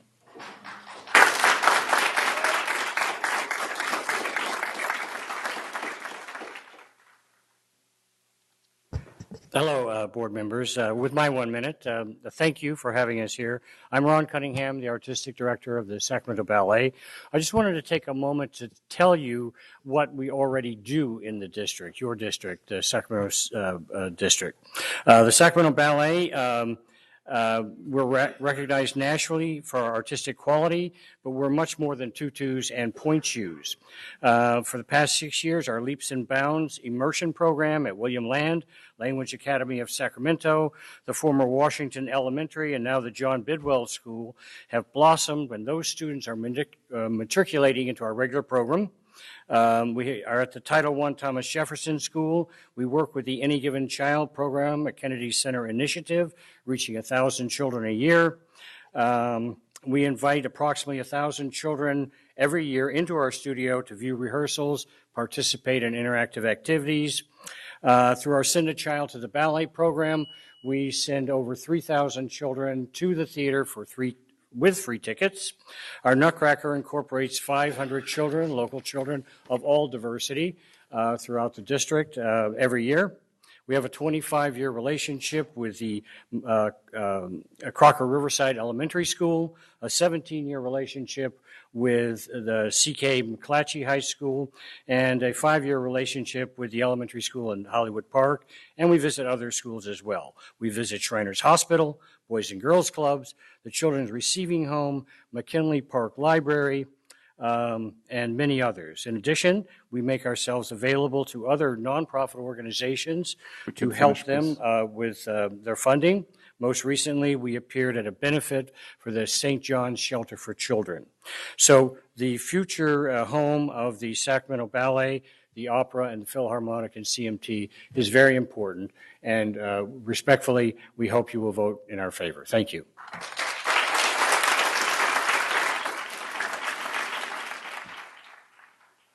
A second. If we could hold our applause to the end, please. I know you guys are all in agreement with the student speaker, with the speakers up here, but maybe a nice hearty applause at the end would be appreciated. Thank you for resetting the clock. I appreciate that. Good evening, President Cunillos, Supervisor Raymond, ladies and gentlemen of the board. I'd like to welcome you to meet this evening. My name is Richard Lewis. I am the executive producer for California Musical Theater. We do Music Circus in Broadway, Sacramento. Music Circus in particular is a 60-plus year tradition here in downtown Sacramento. We look forward very much to the idea of repurposing an historic structure and restoring life to that square block in Midtown Sacramento. It will be a terrific project, and working with our colleagues at the Ballet, the Opera Philharmonic, the district, it's going to be a lot of fun, and we'd appreciate a yes vote this evening. Thank you. As our next speaker approaches the microphone, if our next 5 speakers can please line up: Nancy Garton, John Fode, Jerry Comitos, I apologize, Howard Weaver, and Phil Storr. Good evening, board members and Superintendent Raymond. I wanted to kind of share with you as a board member on the California Music Theater, and well as a supporter of the ballet and assisting them with the educational partnership. I also serve as the county liaison for the arts through Sacramento County Office of Education. And I just want to kind of assist you in kind of understanding this is a resource that we have together that we can really band in looking at the partnership that's going to support the arts and integration within our region, which is so important to all of our kids and to our students. So I just wanted to, as a community member and also as a person in education, I know what the arts do and what they do in supporting our students. And the final word is really this opportunity to be a partner together on something that's so important. Thank you. We hope you vote yes. Good evening. Thank you for entertaining us tonight. I'm Nancy Garton. I'm the president of the Sacramento Ballet Board, and my remarks are even briefer than some others. I see this as an opportunity for collaboration among the arts, and having the facility of the Fremont School available to the organizations to partner, I think creates enormous opportunity. I think it's a signature project, and I would say that you would be visionary if you were to approve it. Thank you.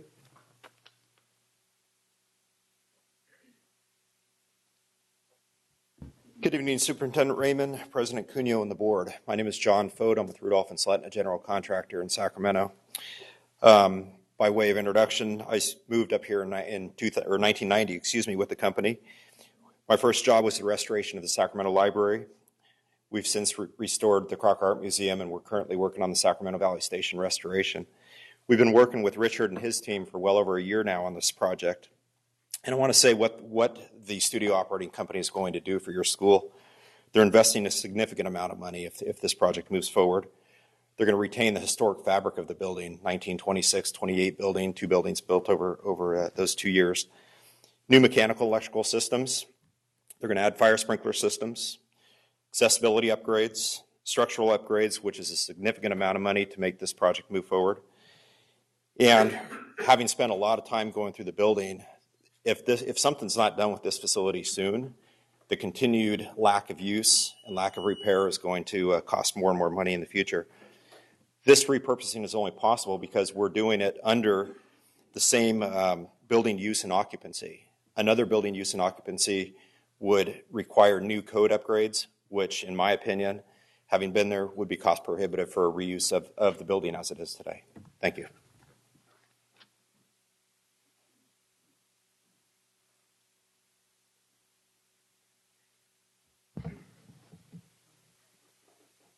Good evening, President Cuneo, members of the board. My name is Jerry Camillos, and I was born and raised in Sacramento. Actually, I'm a product of Mark Twain, Bancroft, Einstein Junior High, and Hiram Johnson, and own and operate a prominent land development company here in the region.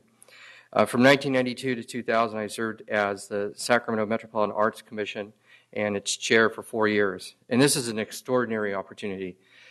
With almost 20 years involved in the art community, this is almost a dream come true.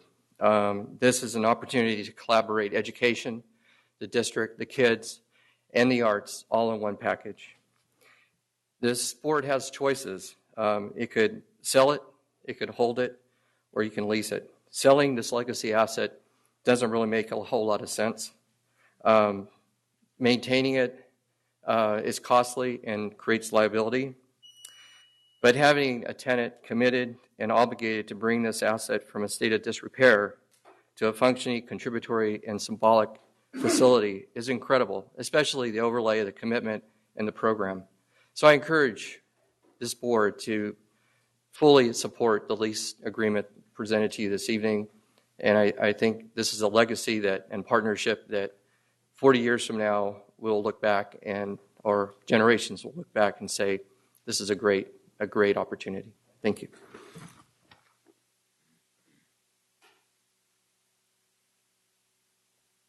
Thank you. My name is Howard Weaver. I'm an 18-year resident of Sacramento, most of that in Land Park and now currently downtown.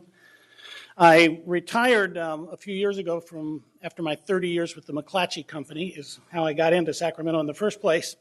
And I'm now working as an independent writer. I suppose I can try to speak for the starving artists out there in the audience. I'll be very quick because you know the bullet points and the great recommendations of this program. I wanted to say just this.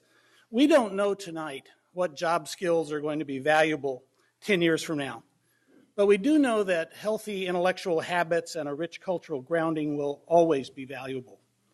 We know that creativity and imagination, the kind of thinking that fuels the arts, will always be in demand. And we know that the kind of work that robots cannot do and that cannot be outsourced will always be an asset. A while ago, I read a book called Art and Fear, in which the author, the professor of art at a university, said his daughter had asked him, "Daddy, what is it you do for a living?" And he said, "Well, I teach college kids to draw." And she said, "Oh my gosh, you mean they forgot?" I just want to ask you, please don't let our kids forget. Thank you.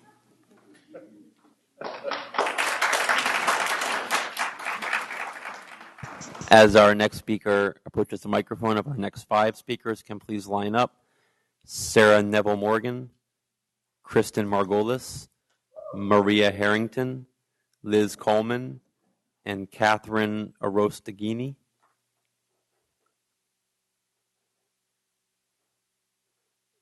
As a member, my name is Phil Storr. I'm a member of Westminster Presbyterian Church. And in that, as a member of the church, I have been the coordinator of Westminster's partnership with William Land School over the past 11 years. I came prepared tonight to sing the praises of the Sacramento Ballet, with whom we worked out the first of numerous arts class after-school offerings that are now available at the school. Our experience with the ballet has been incredible. From day one, they have been dedicated to the proposition that they would do everything possible to provide William Land School with the best possible ballet classes. We have beginning and intermediate classes. As one of the leaps and bounds schools, in fact, sort of the starter of that program, we have extended to us by the ballet countless other benefits. Ron's litany of all of the good things that the ballet has done over the recent history of the organization, it may sound fantastic, but I know from my own personal experience at William Land that it's firmly based in fact. We urge your approval of the new facility, which holds so much new promise for these arts organizations who are doing many wonderful things for the city of Sacramento. Thank you.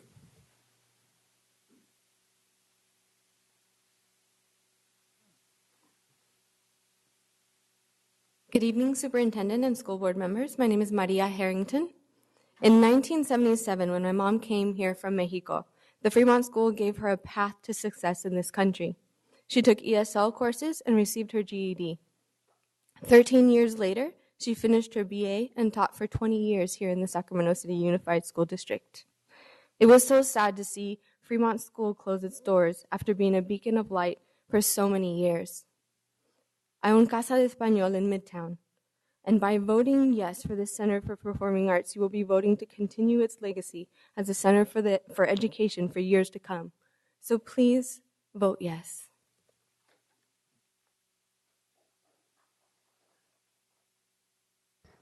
Good evening, school board. My name is Sarah Neville Morgan, and I've worked in the education field for all of my career, first at UC Davis and now at the state. So I encourage you to vote yes on this. For several reasons. Not only does it make sense on a community level, but it also makes sense on an educational level. And in regards to this district's commitment to close the achievement gap and help ensure student success. Current research demonstrates that student participation in the arts leads to overall improved academic performance, builds the skills necessary for workforce success, and supports other social benefits. These opportunities are especially critical when our schools have had to cut funds and we have low-income students who don't have the family resources to pick these up as other families might have. Specifically, research has shown that engagement in the arts plays a critical role in students' academic and social development, helps students develop literacy skills, encourages creative, divergent thinking and problem-solving skills, helps prevent and decrease negative behavior by at-risk students. Thank you.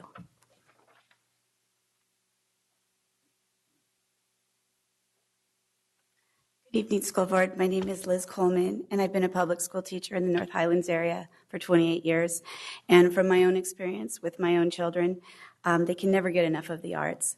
Sacramento City Unified has a golden opportunity right now. The chance to have world-class organizations coming in, working, creating, sharing talent, experience, providing invaluable opportunities, and making an impact on the students and the families in our district. Arts always seem to be the first to go. Tonight, you could vote to show your support so that the Sacramento City students gain access to new channels of arts education, so that we all can gain a premier dance, music, and theatrical asset in the central of our city, and so that more young people all around can be exposed to the arts at a time when they're no longer thriving in many of our schools. Please vote to support the arts for our children and take a facility not currently in use and make it into one that's a cultural center of Sacramento. Thank you.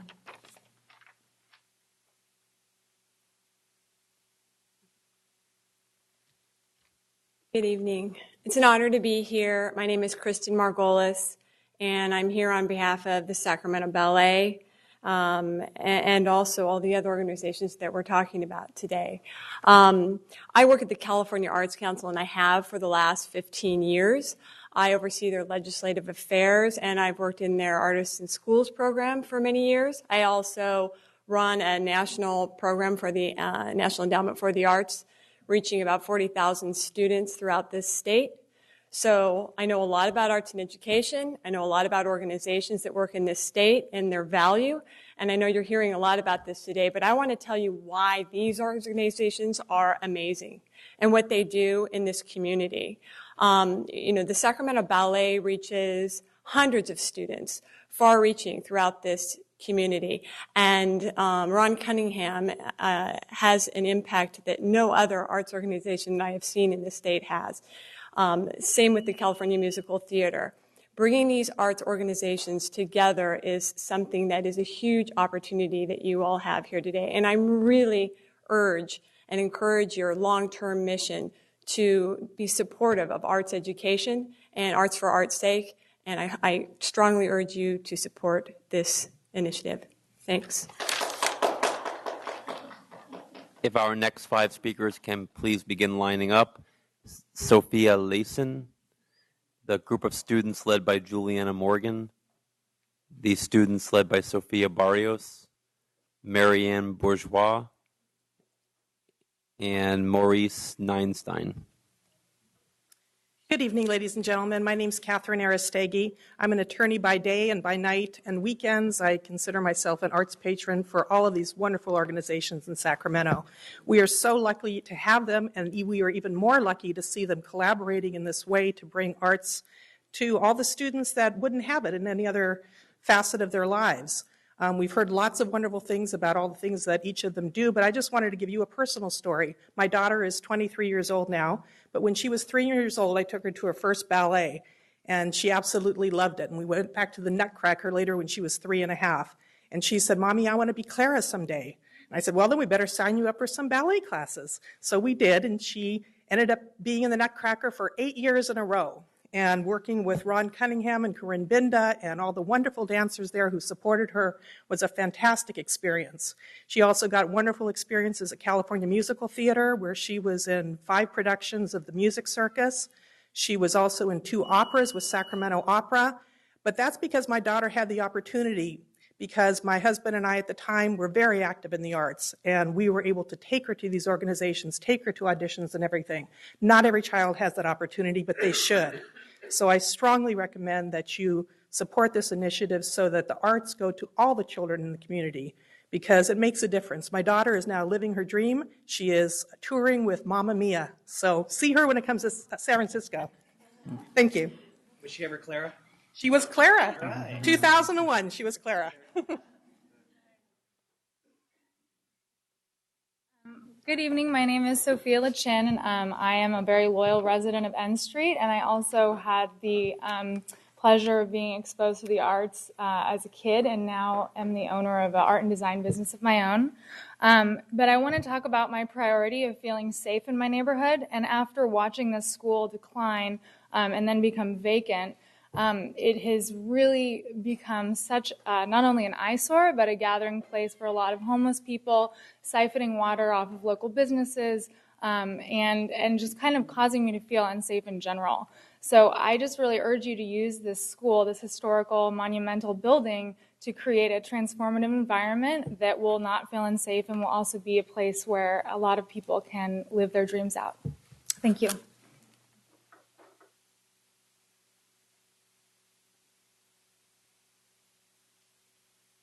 Hi there, my name's Catherine, and I personally feel that my story may be just a little bit different. I started dance when I was 11, and I'm 12 now. But I feel like it's really, really nice to feel like you actually have a purpose. Like before, I wasn't really doing that much, and now I find myself at the dance studio almost every day of the week. So that's a little different for me. However, it instills like a certain type of self-discipline and also self-respect. For example, some of my friends might be at school wearing short shorts and crop tops, which isn't allowed there. So I don't get that. However, I don't do that. I find more respect in myself. And I feel that dance has really instilled that in me.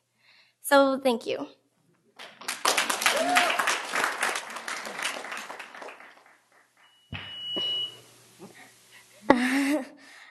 Hi, my name is Juliana Morgan. I am a 7th grader and a 12-year-old student at the Sacramento Ballet School. Ballet helps me study and stay focused in school and have something to look forward to at the end of the day. It also helps me learn new subjects and continue to excel in school. Thank you. Hi, my name is Sarah Gail Neal. I have been dancing since I am 3 years old, and I'm 13 now, so that makes 11 years. When I was 6 years old, I told my mom that I wanted to be Clara, and I was able to live out that dream in 2006. I hope that you continue on with these arts and to be able to preserve it. Thank you. So my speech isn't very long, so it doesn't make much of a speech, but hi, my name Can you is... tell us your name? Thank you. My name is Corinne Christian. I'm an 11-year-old student at the Sacramento Ballet School, and I find that I learn a lot of discipline and focus in my ballet classes, and so that really helps me during school and in my everyday life. So thank you.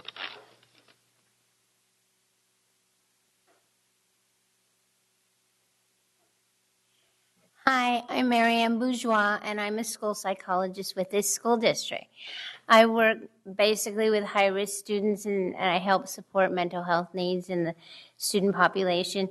I really appreciate that the board is considering leasing the former Fremont School for use as an arts complex, because being in the mental health field, I know how much arts can enrich the lives of children.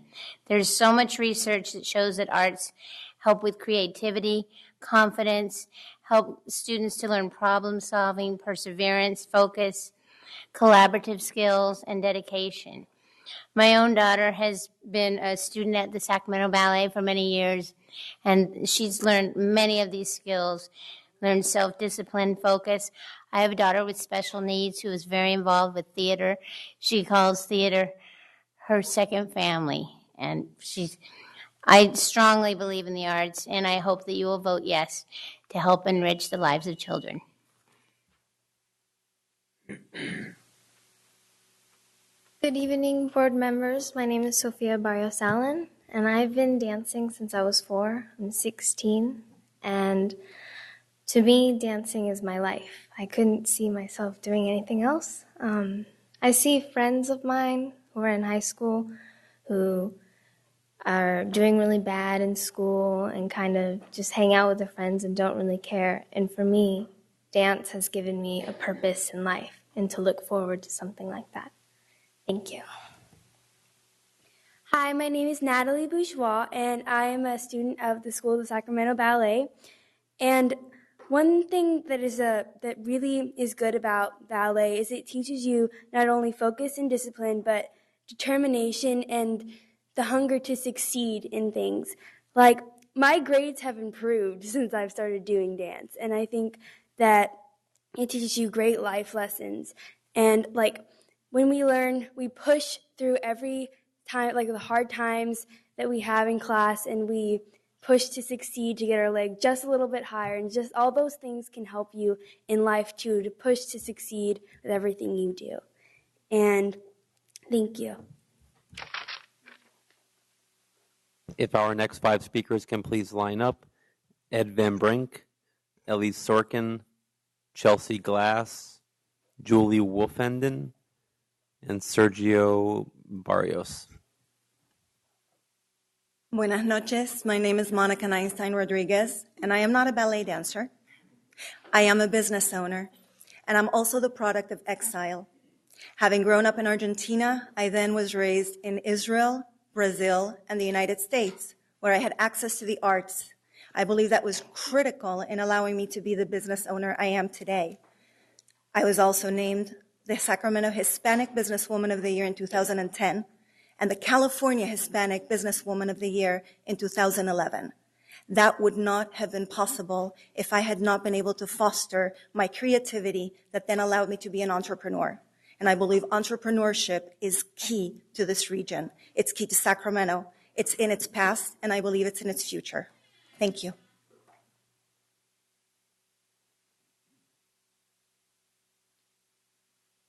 Superintendent Raymond, members of the board, thank you for this opportunity. My name is Ed Van Brink. I've been an educator for the past 28 years. I'm here today to talk a little bit more about what a yes vote means, not just to the arts. And as an educator, I can certainly echo all the sentiments that have been expressed about the importance of the arts. I'm here actually as a member of Casa de Español, as a student in that class. And what I wanted to share with you is how a yes vote extends so much beyond just the arts in terms of the development of a city. And one of the unique aspects of the school that I'm a part of is that where traditional instruction in a language class will bring culture into the school, one of the unique aspects of this very visionary leader is how she brings the students to the culture, and rather than bringing the culture to us. And through that experience, it allows us to develop not just a program, not just to develop me, but to develop a city. And so please, I encourage you to vote yes. Thank you.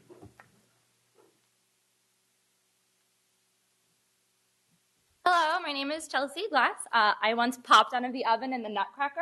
and I jealously watched my sister sing on the California Music Circus stage my entire life. I am now a graduate student at Sac State. I'm an educator. I was a former SES tutor in the Sacramento Unified School District. I'm a member of the Sacramento community from birth. I know my community well, and I want to see continued growth and improvement. I have watched Midtown blossom into a mecca of culture, art, and educational and enriching activities for individuals and families.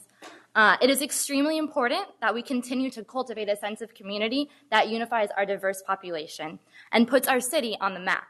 The arts have always been a sign of a healthy, thriving community, and it would be of great benefit to our community to support the continual growth of well-established pillars in the arts scene, such as the Sacramento Ballet and the Music Circus and the Philharmonica, and anyone else that I'm forgetting. And we must restore and bring new life to the Fremont Building. Thank you. Good evening, board members, Superintendent Raymond. My name is Ellie Sorkin. I recently retired as a school social worker at Sacramento City Unified School District in the foster youth department, and I've worked with high risk for the last 11 years here at the school district. And I'm here to just give you the research. Some other folks have already mentioned that. The recent study, March 2012, came out from the National Endowment for the Arts, and basically it says socially and economically disadvantaged children and teenagers who have high levels of art engagement, of arts learning, show more positive outcomes in a variety of areas than their low arts engaged peers. At-risk teenagers or young adults with a history of intensive art experiences show achievement levels closer to, and in some cases exceeding, the levels shown by the population studied. Most of the positive relationships between arts involvement and academic outcomes apply only to at-risk populations, but positive relationships between arts and civic engagement are noted. Anyways, I didn't pop out of the bubble, but I just want to tell you, we had a great relationship with the Crocker, and the students that I worked with gained tremendously. So the research shows it, and if you need the research, I got it. Okay, thank you.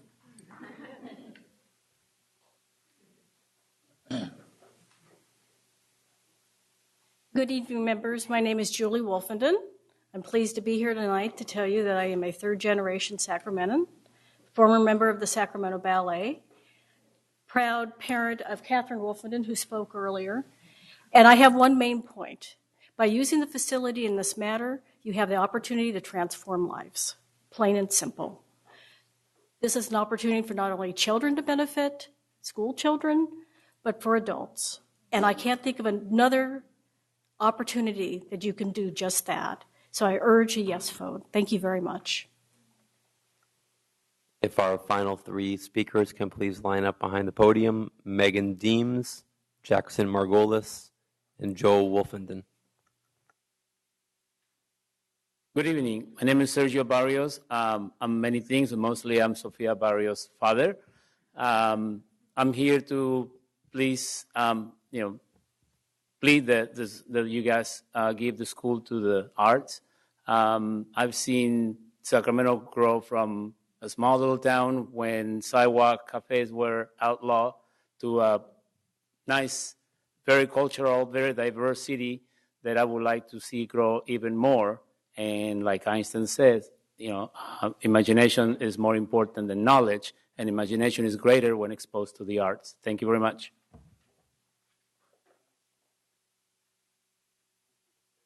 I'm scared of the buzzer. Good evening. My name is Megan Deems, and I'm a music teacher at 3 schools here in Sacramento. I'm a professional musician and a parent of 2 children. Since my daughter started dance at the School of Sacramento Ballet, I've been incredibly impressed with their efforts to further the arts into our community through various forms of education and outreach. They've done an outstanding job to get the community involved and to reach many areas that may have not otherwise had the exposure to the arts. As a music teacher, I'm unfortunately all too familiar with the fact that the arts have been continually cut in our schools and community.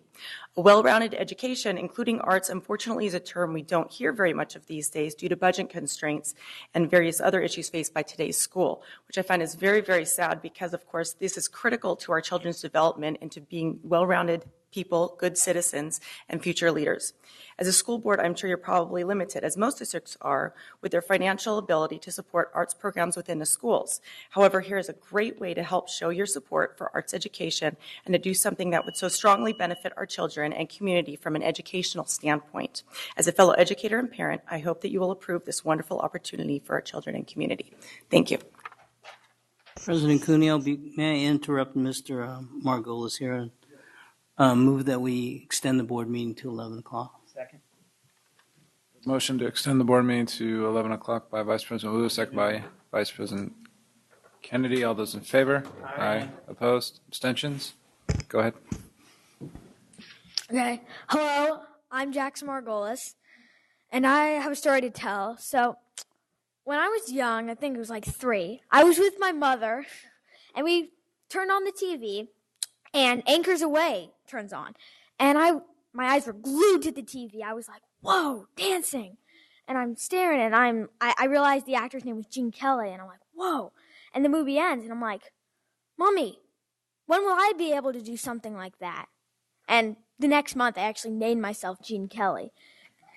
Anyway, so I have actually been a student at Sac Ballet for the past 4 years. And I've also been in California Musical Theater's junior company. And I would just like to say that these 2 experiences have changed my life. And I encourage you to vote yes. Thank you. Mr. Margolis, you definitely have your mother's genes.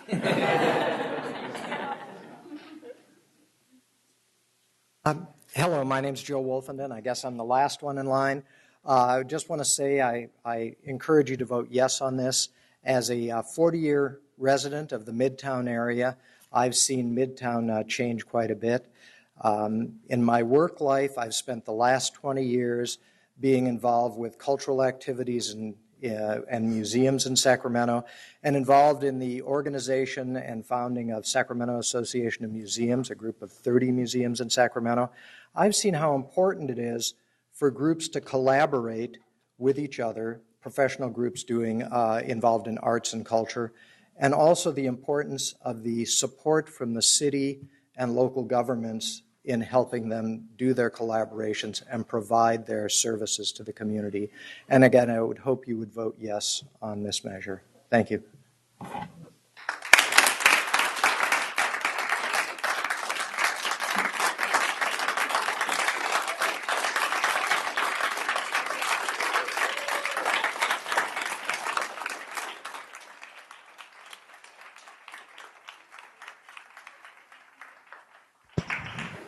Vice President Wu.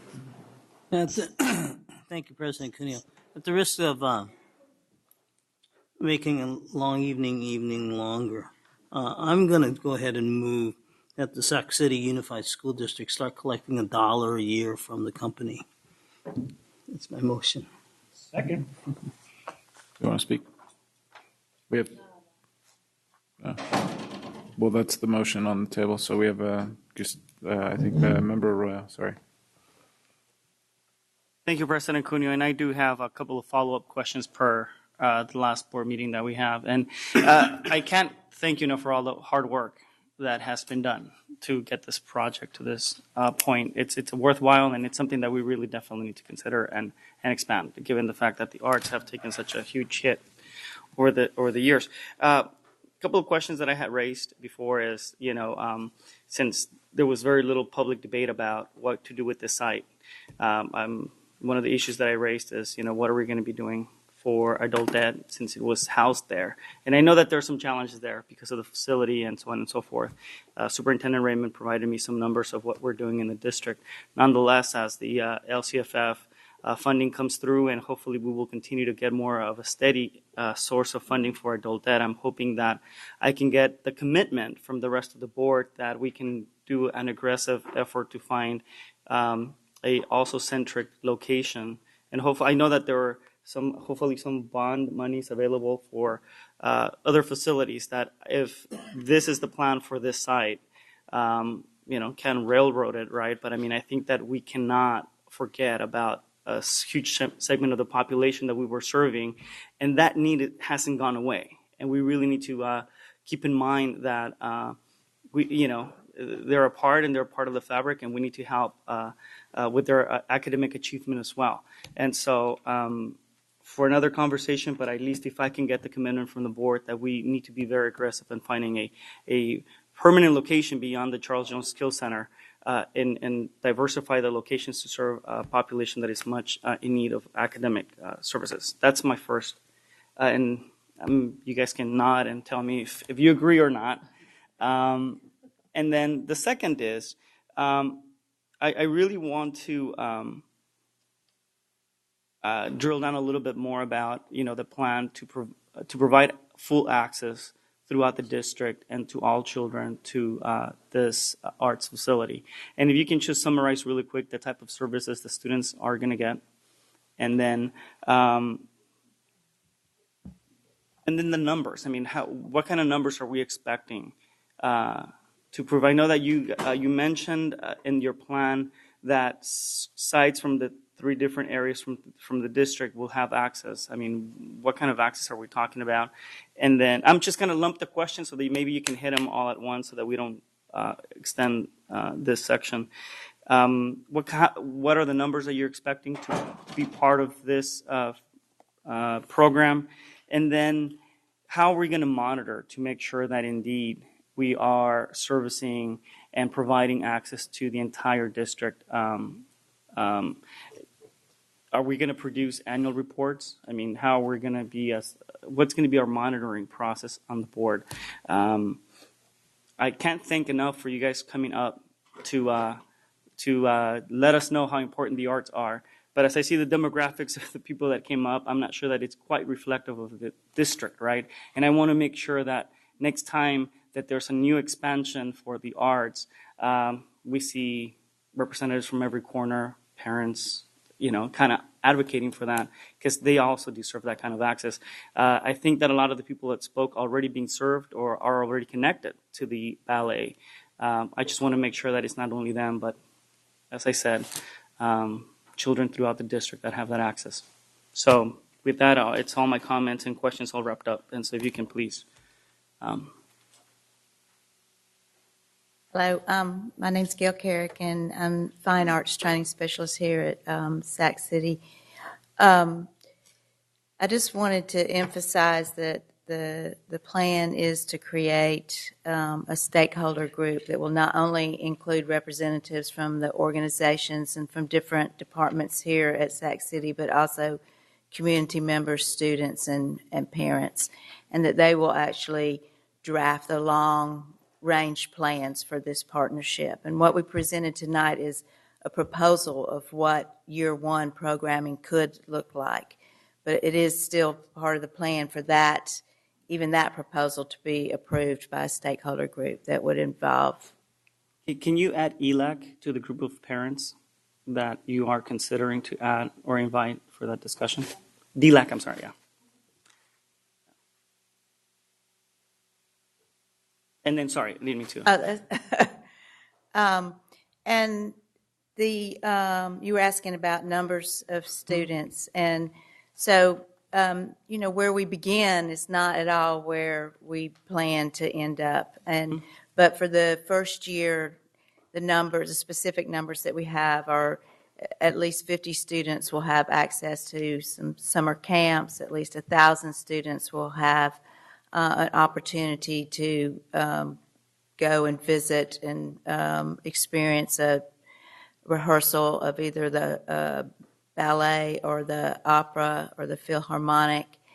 And then at the 3 school sites, there would be, we don't have the exact numbers, but probably at least 75 students per school site would get direct instruction. And then more than that would have opportunities for field trips and free tickets, up to 40 tickets per performance for students and their families. And I know it doesn't seem like a huge number of students, but what is huge is the level of engagement that this particular partnership would offer to our students. And we do have other, it's not like it's the only arts initiative that we have. We do have other initiatives, but none of them would offer this level of engagement. And the vision is that we would start the process by creating what's called an arts map to look at where there are gaps in our district now in programming. I think that from the first presentation to this, I mean, this is leaps and bounds in the level of detail and approach to really creating a real, true vision of where we need to go. And I think that obviously I want to see many, many more of these numbers increase. But nonetheless, I think that it's a great step forward in creating that kind of access for a lot of the students and some of the schools in my trustee area and elsewhere. So thank you very much for your information, your participation, and the work that you guys are doing. Member Pritchett.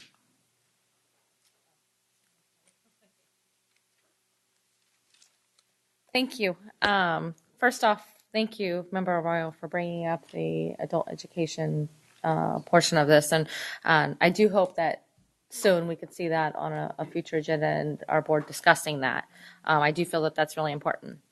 Wow, you guys come out in groves. You really know how to show up. I, for one, am an arts mom. My daughter was a ballerina when she was tiny. She took quite a big interest in dance and arts, and now she's in school plays at her high school and plans on attending higher education in art. So with that being said, did we already have a second? Where are we at here? The motion has been made. Okay, let's move on. Member Hanson. We have Member Hanson first. I just wanted to follow up since I was one of the ones to ask questions as well at the previous meeting.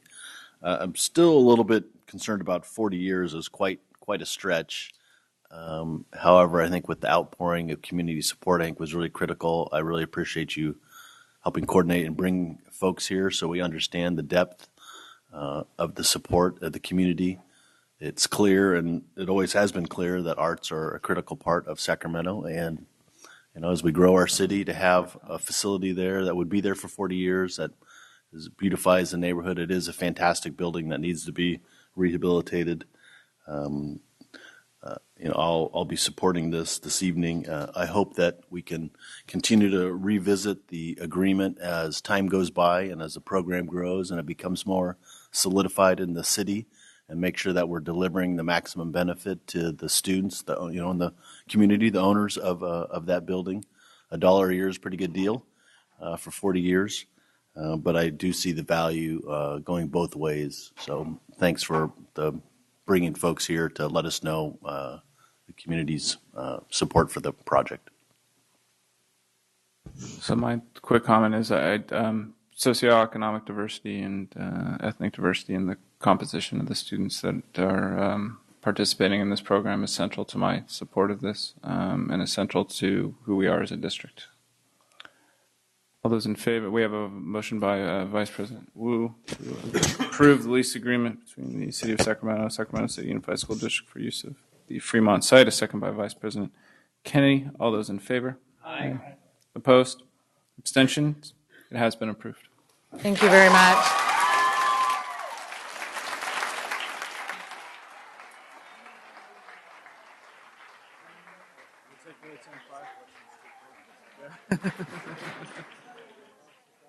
I'm going to make a motion to, if we could quietly file out. If we could quietly file out, please. Thank you. Yeah, I know. Well, it's 10:40. I apologize. You can all cheer when you get outside. I have a motion to pull to item 10.5 now, the LCFF presentation. Can I get a second? Second. We have a second by Vice President Kennedy. All those in favor? Aye. Opposed? Abstentions? It is now pulled. Let us go on to item 10.6. Approved district resolutions number 2762 and 2764. Mr. Ken Forrest. Sorry, I'm tired. Roast on their celebration day. I think that's the loudest I've ever pounded that thing. I'm tired. I almost told him, go outside, figure out the 5 people who are going to say something, and come back in the room. Nobody's staying around for the bonds. Really? Come on. Do we need the presentation again? I would tell them to keep it brief. Mr. Forrest, given the time, maybe we could just point out if there's any differences in the presentation that was given prior. There are no differences. Okay. I do have one comment. My one issue that I neglected to mention last time is I know the funding sources for the refinancing include developer fees, although my assumption is that's not set in stone right now, that there are multiple sources that are going to be used. There are multiple sources. However, the developer fees going forward would be dedicated. It's a board decision. Should you choose not to use the developer fees, it's a direct impact to the general fund. Okay, so just my position, so I'm very upfront, starting in 2015 for specific developer fees, specifically if the McKinley Village project does go through, I would not be in support of using those fees. But I see that as a future discussion that has no impact on my vote tonight. But I just wanted to be very upfront with where I'm at, and I could listen. At the end of the day, I could be in the minority, but that's where I'm at on that right now. Correct. I will move to If I approve. just might add, we are going to get as much definition as possible on developer fees as we present the budget going forward each year, so the board will have full visibility on all of those. And I said my comments were with that assumption that once 2015, if the project goes forward and developer fees are going to be used, that would be very transparent in the budget. And if I wanted to at that time, we could have that discussion. Yes, sir. So, okay, I appreciate it. So I would move to approve district resolutions number 2762 and number 2764. I believe we had a second by Vice President Wu. All those in favor? Aye. Opposed? Abstentions? It has passed. We have approved both resolutions. On to item 10.7, the approval of resolution number 2767. It is an action item. Mr. Forrest, are there any changes from the last? No, sir, there are none. Okay. So moved. We have a motion to approve resolution number 2767 from Vice President Wu, second by Vice President Kennedy. All those in favor? Aye. Opposed? Abstentions? Resolution number 2767 was approved. Item 11.0, business and financial information report. Thank you, gentlemen. I forgot to say that. Thank you for We'll be sticking right around. back up. Okay, got it. Okay. Are we coming? Wait. You need to adjourn, and then you reassemble for the next For item. 10.6. Yes. Yeah. Okay. Right now? Give me some No. direction, please. No, You finish- can adjourn and then convene the second agenda for the Joint Powers Financing Authority meeting, which has 2 action items. I know I received information on this. It's been a busy week. So we will move on to 11.0. We've received the information. 12.0, future board meetings and dates. December 12th here, December 19th here, 4:30 p.m. closed session, 6:30 p.m. open session, both at the Cerna Center. I will move to adjourn the meeting. Second by Vice President Wu. All those in favor? Aye. Opposed? Abstentions? We are adjourned. Now I must convene.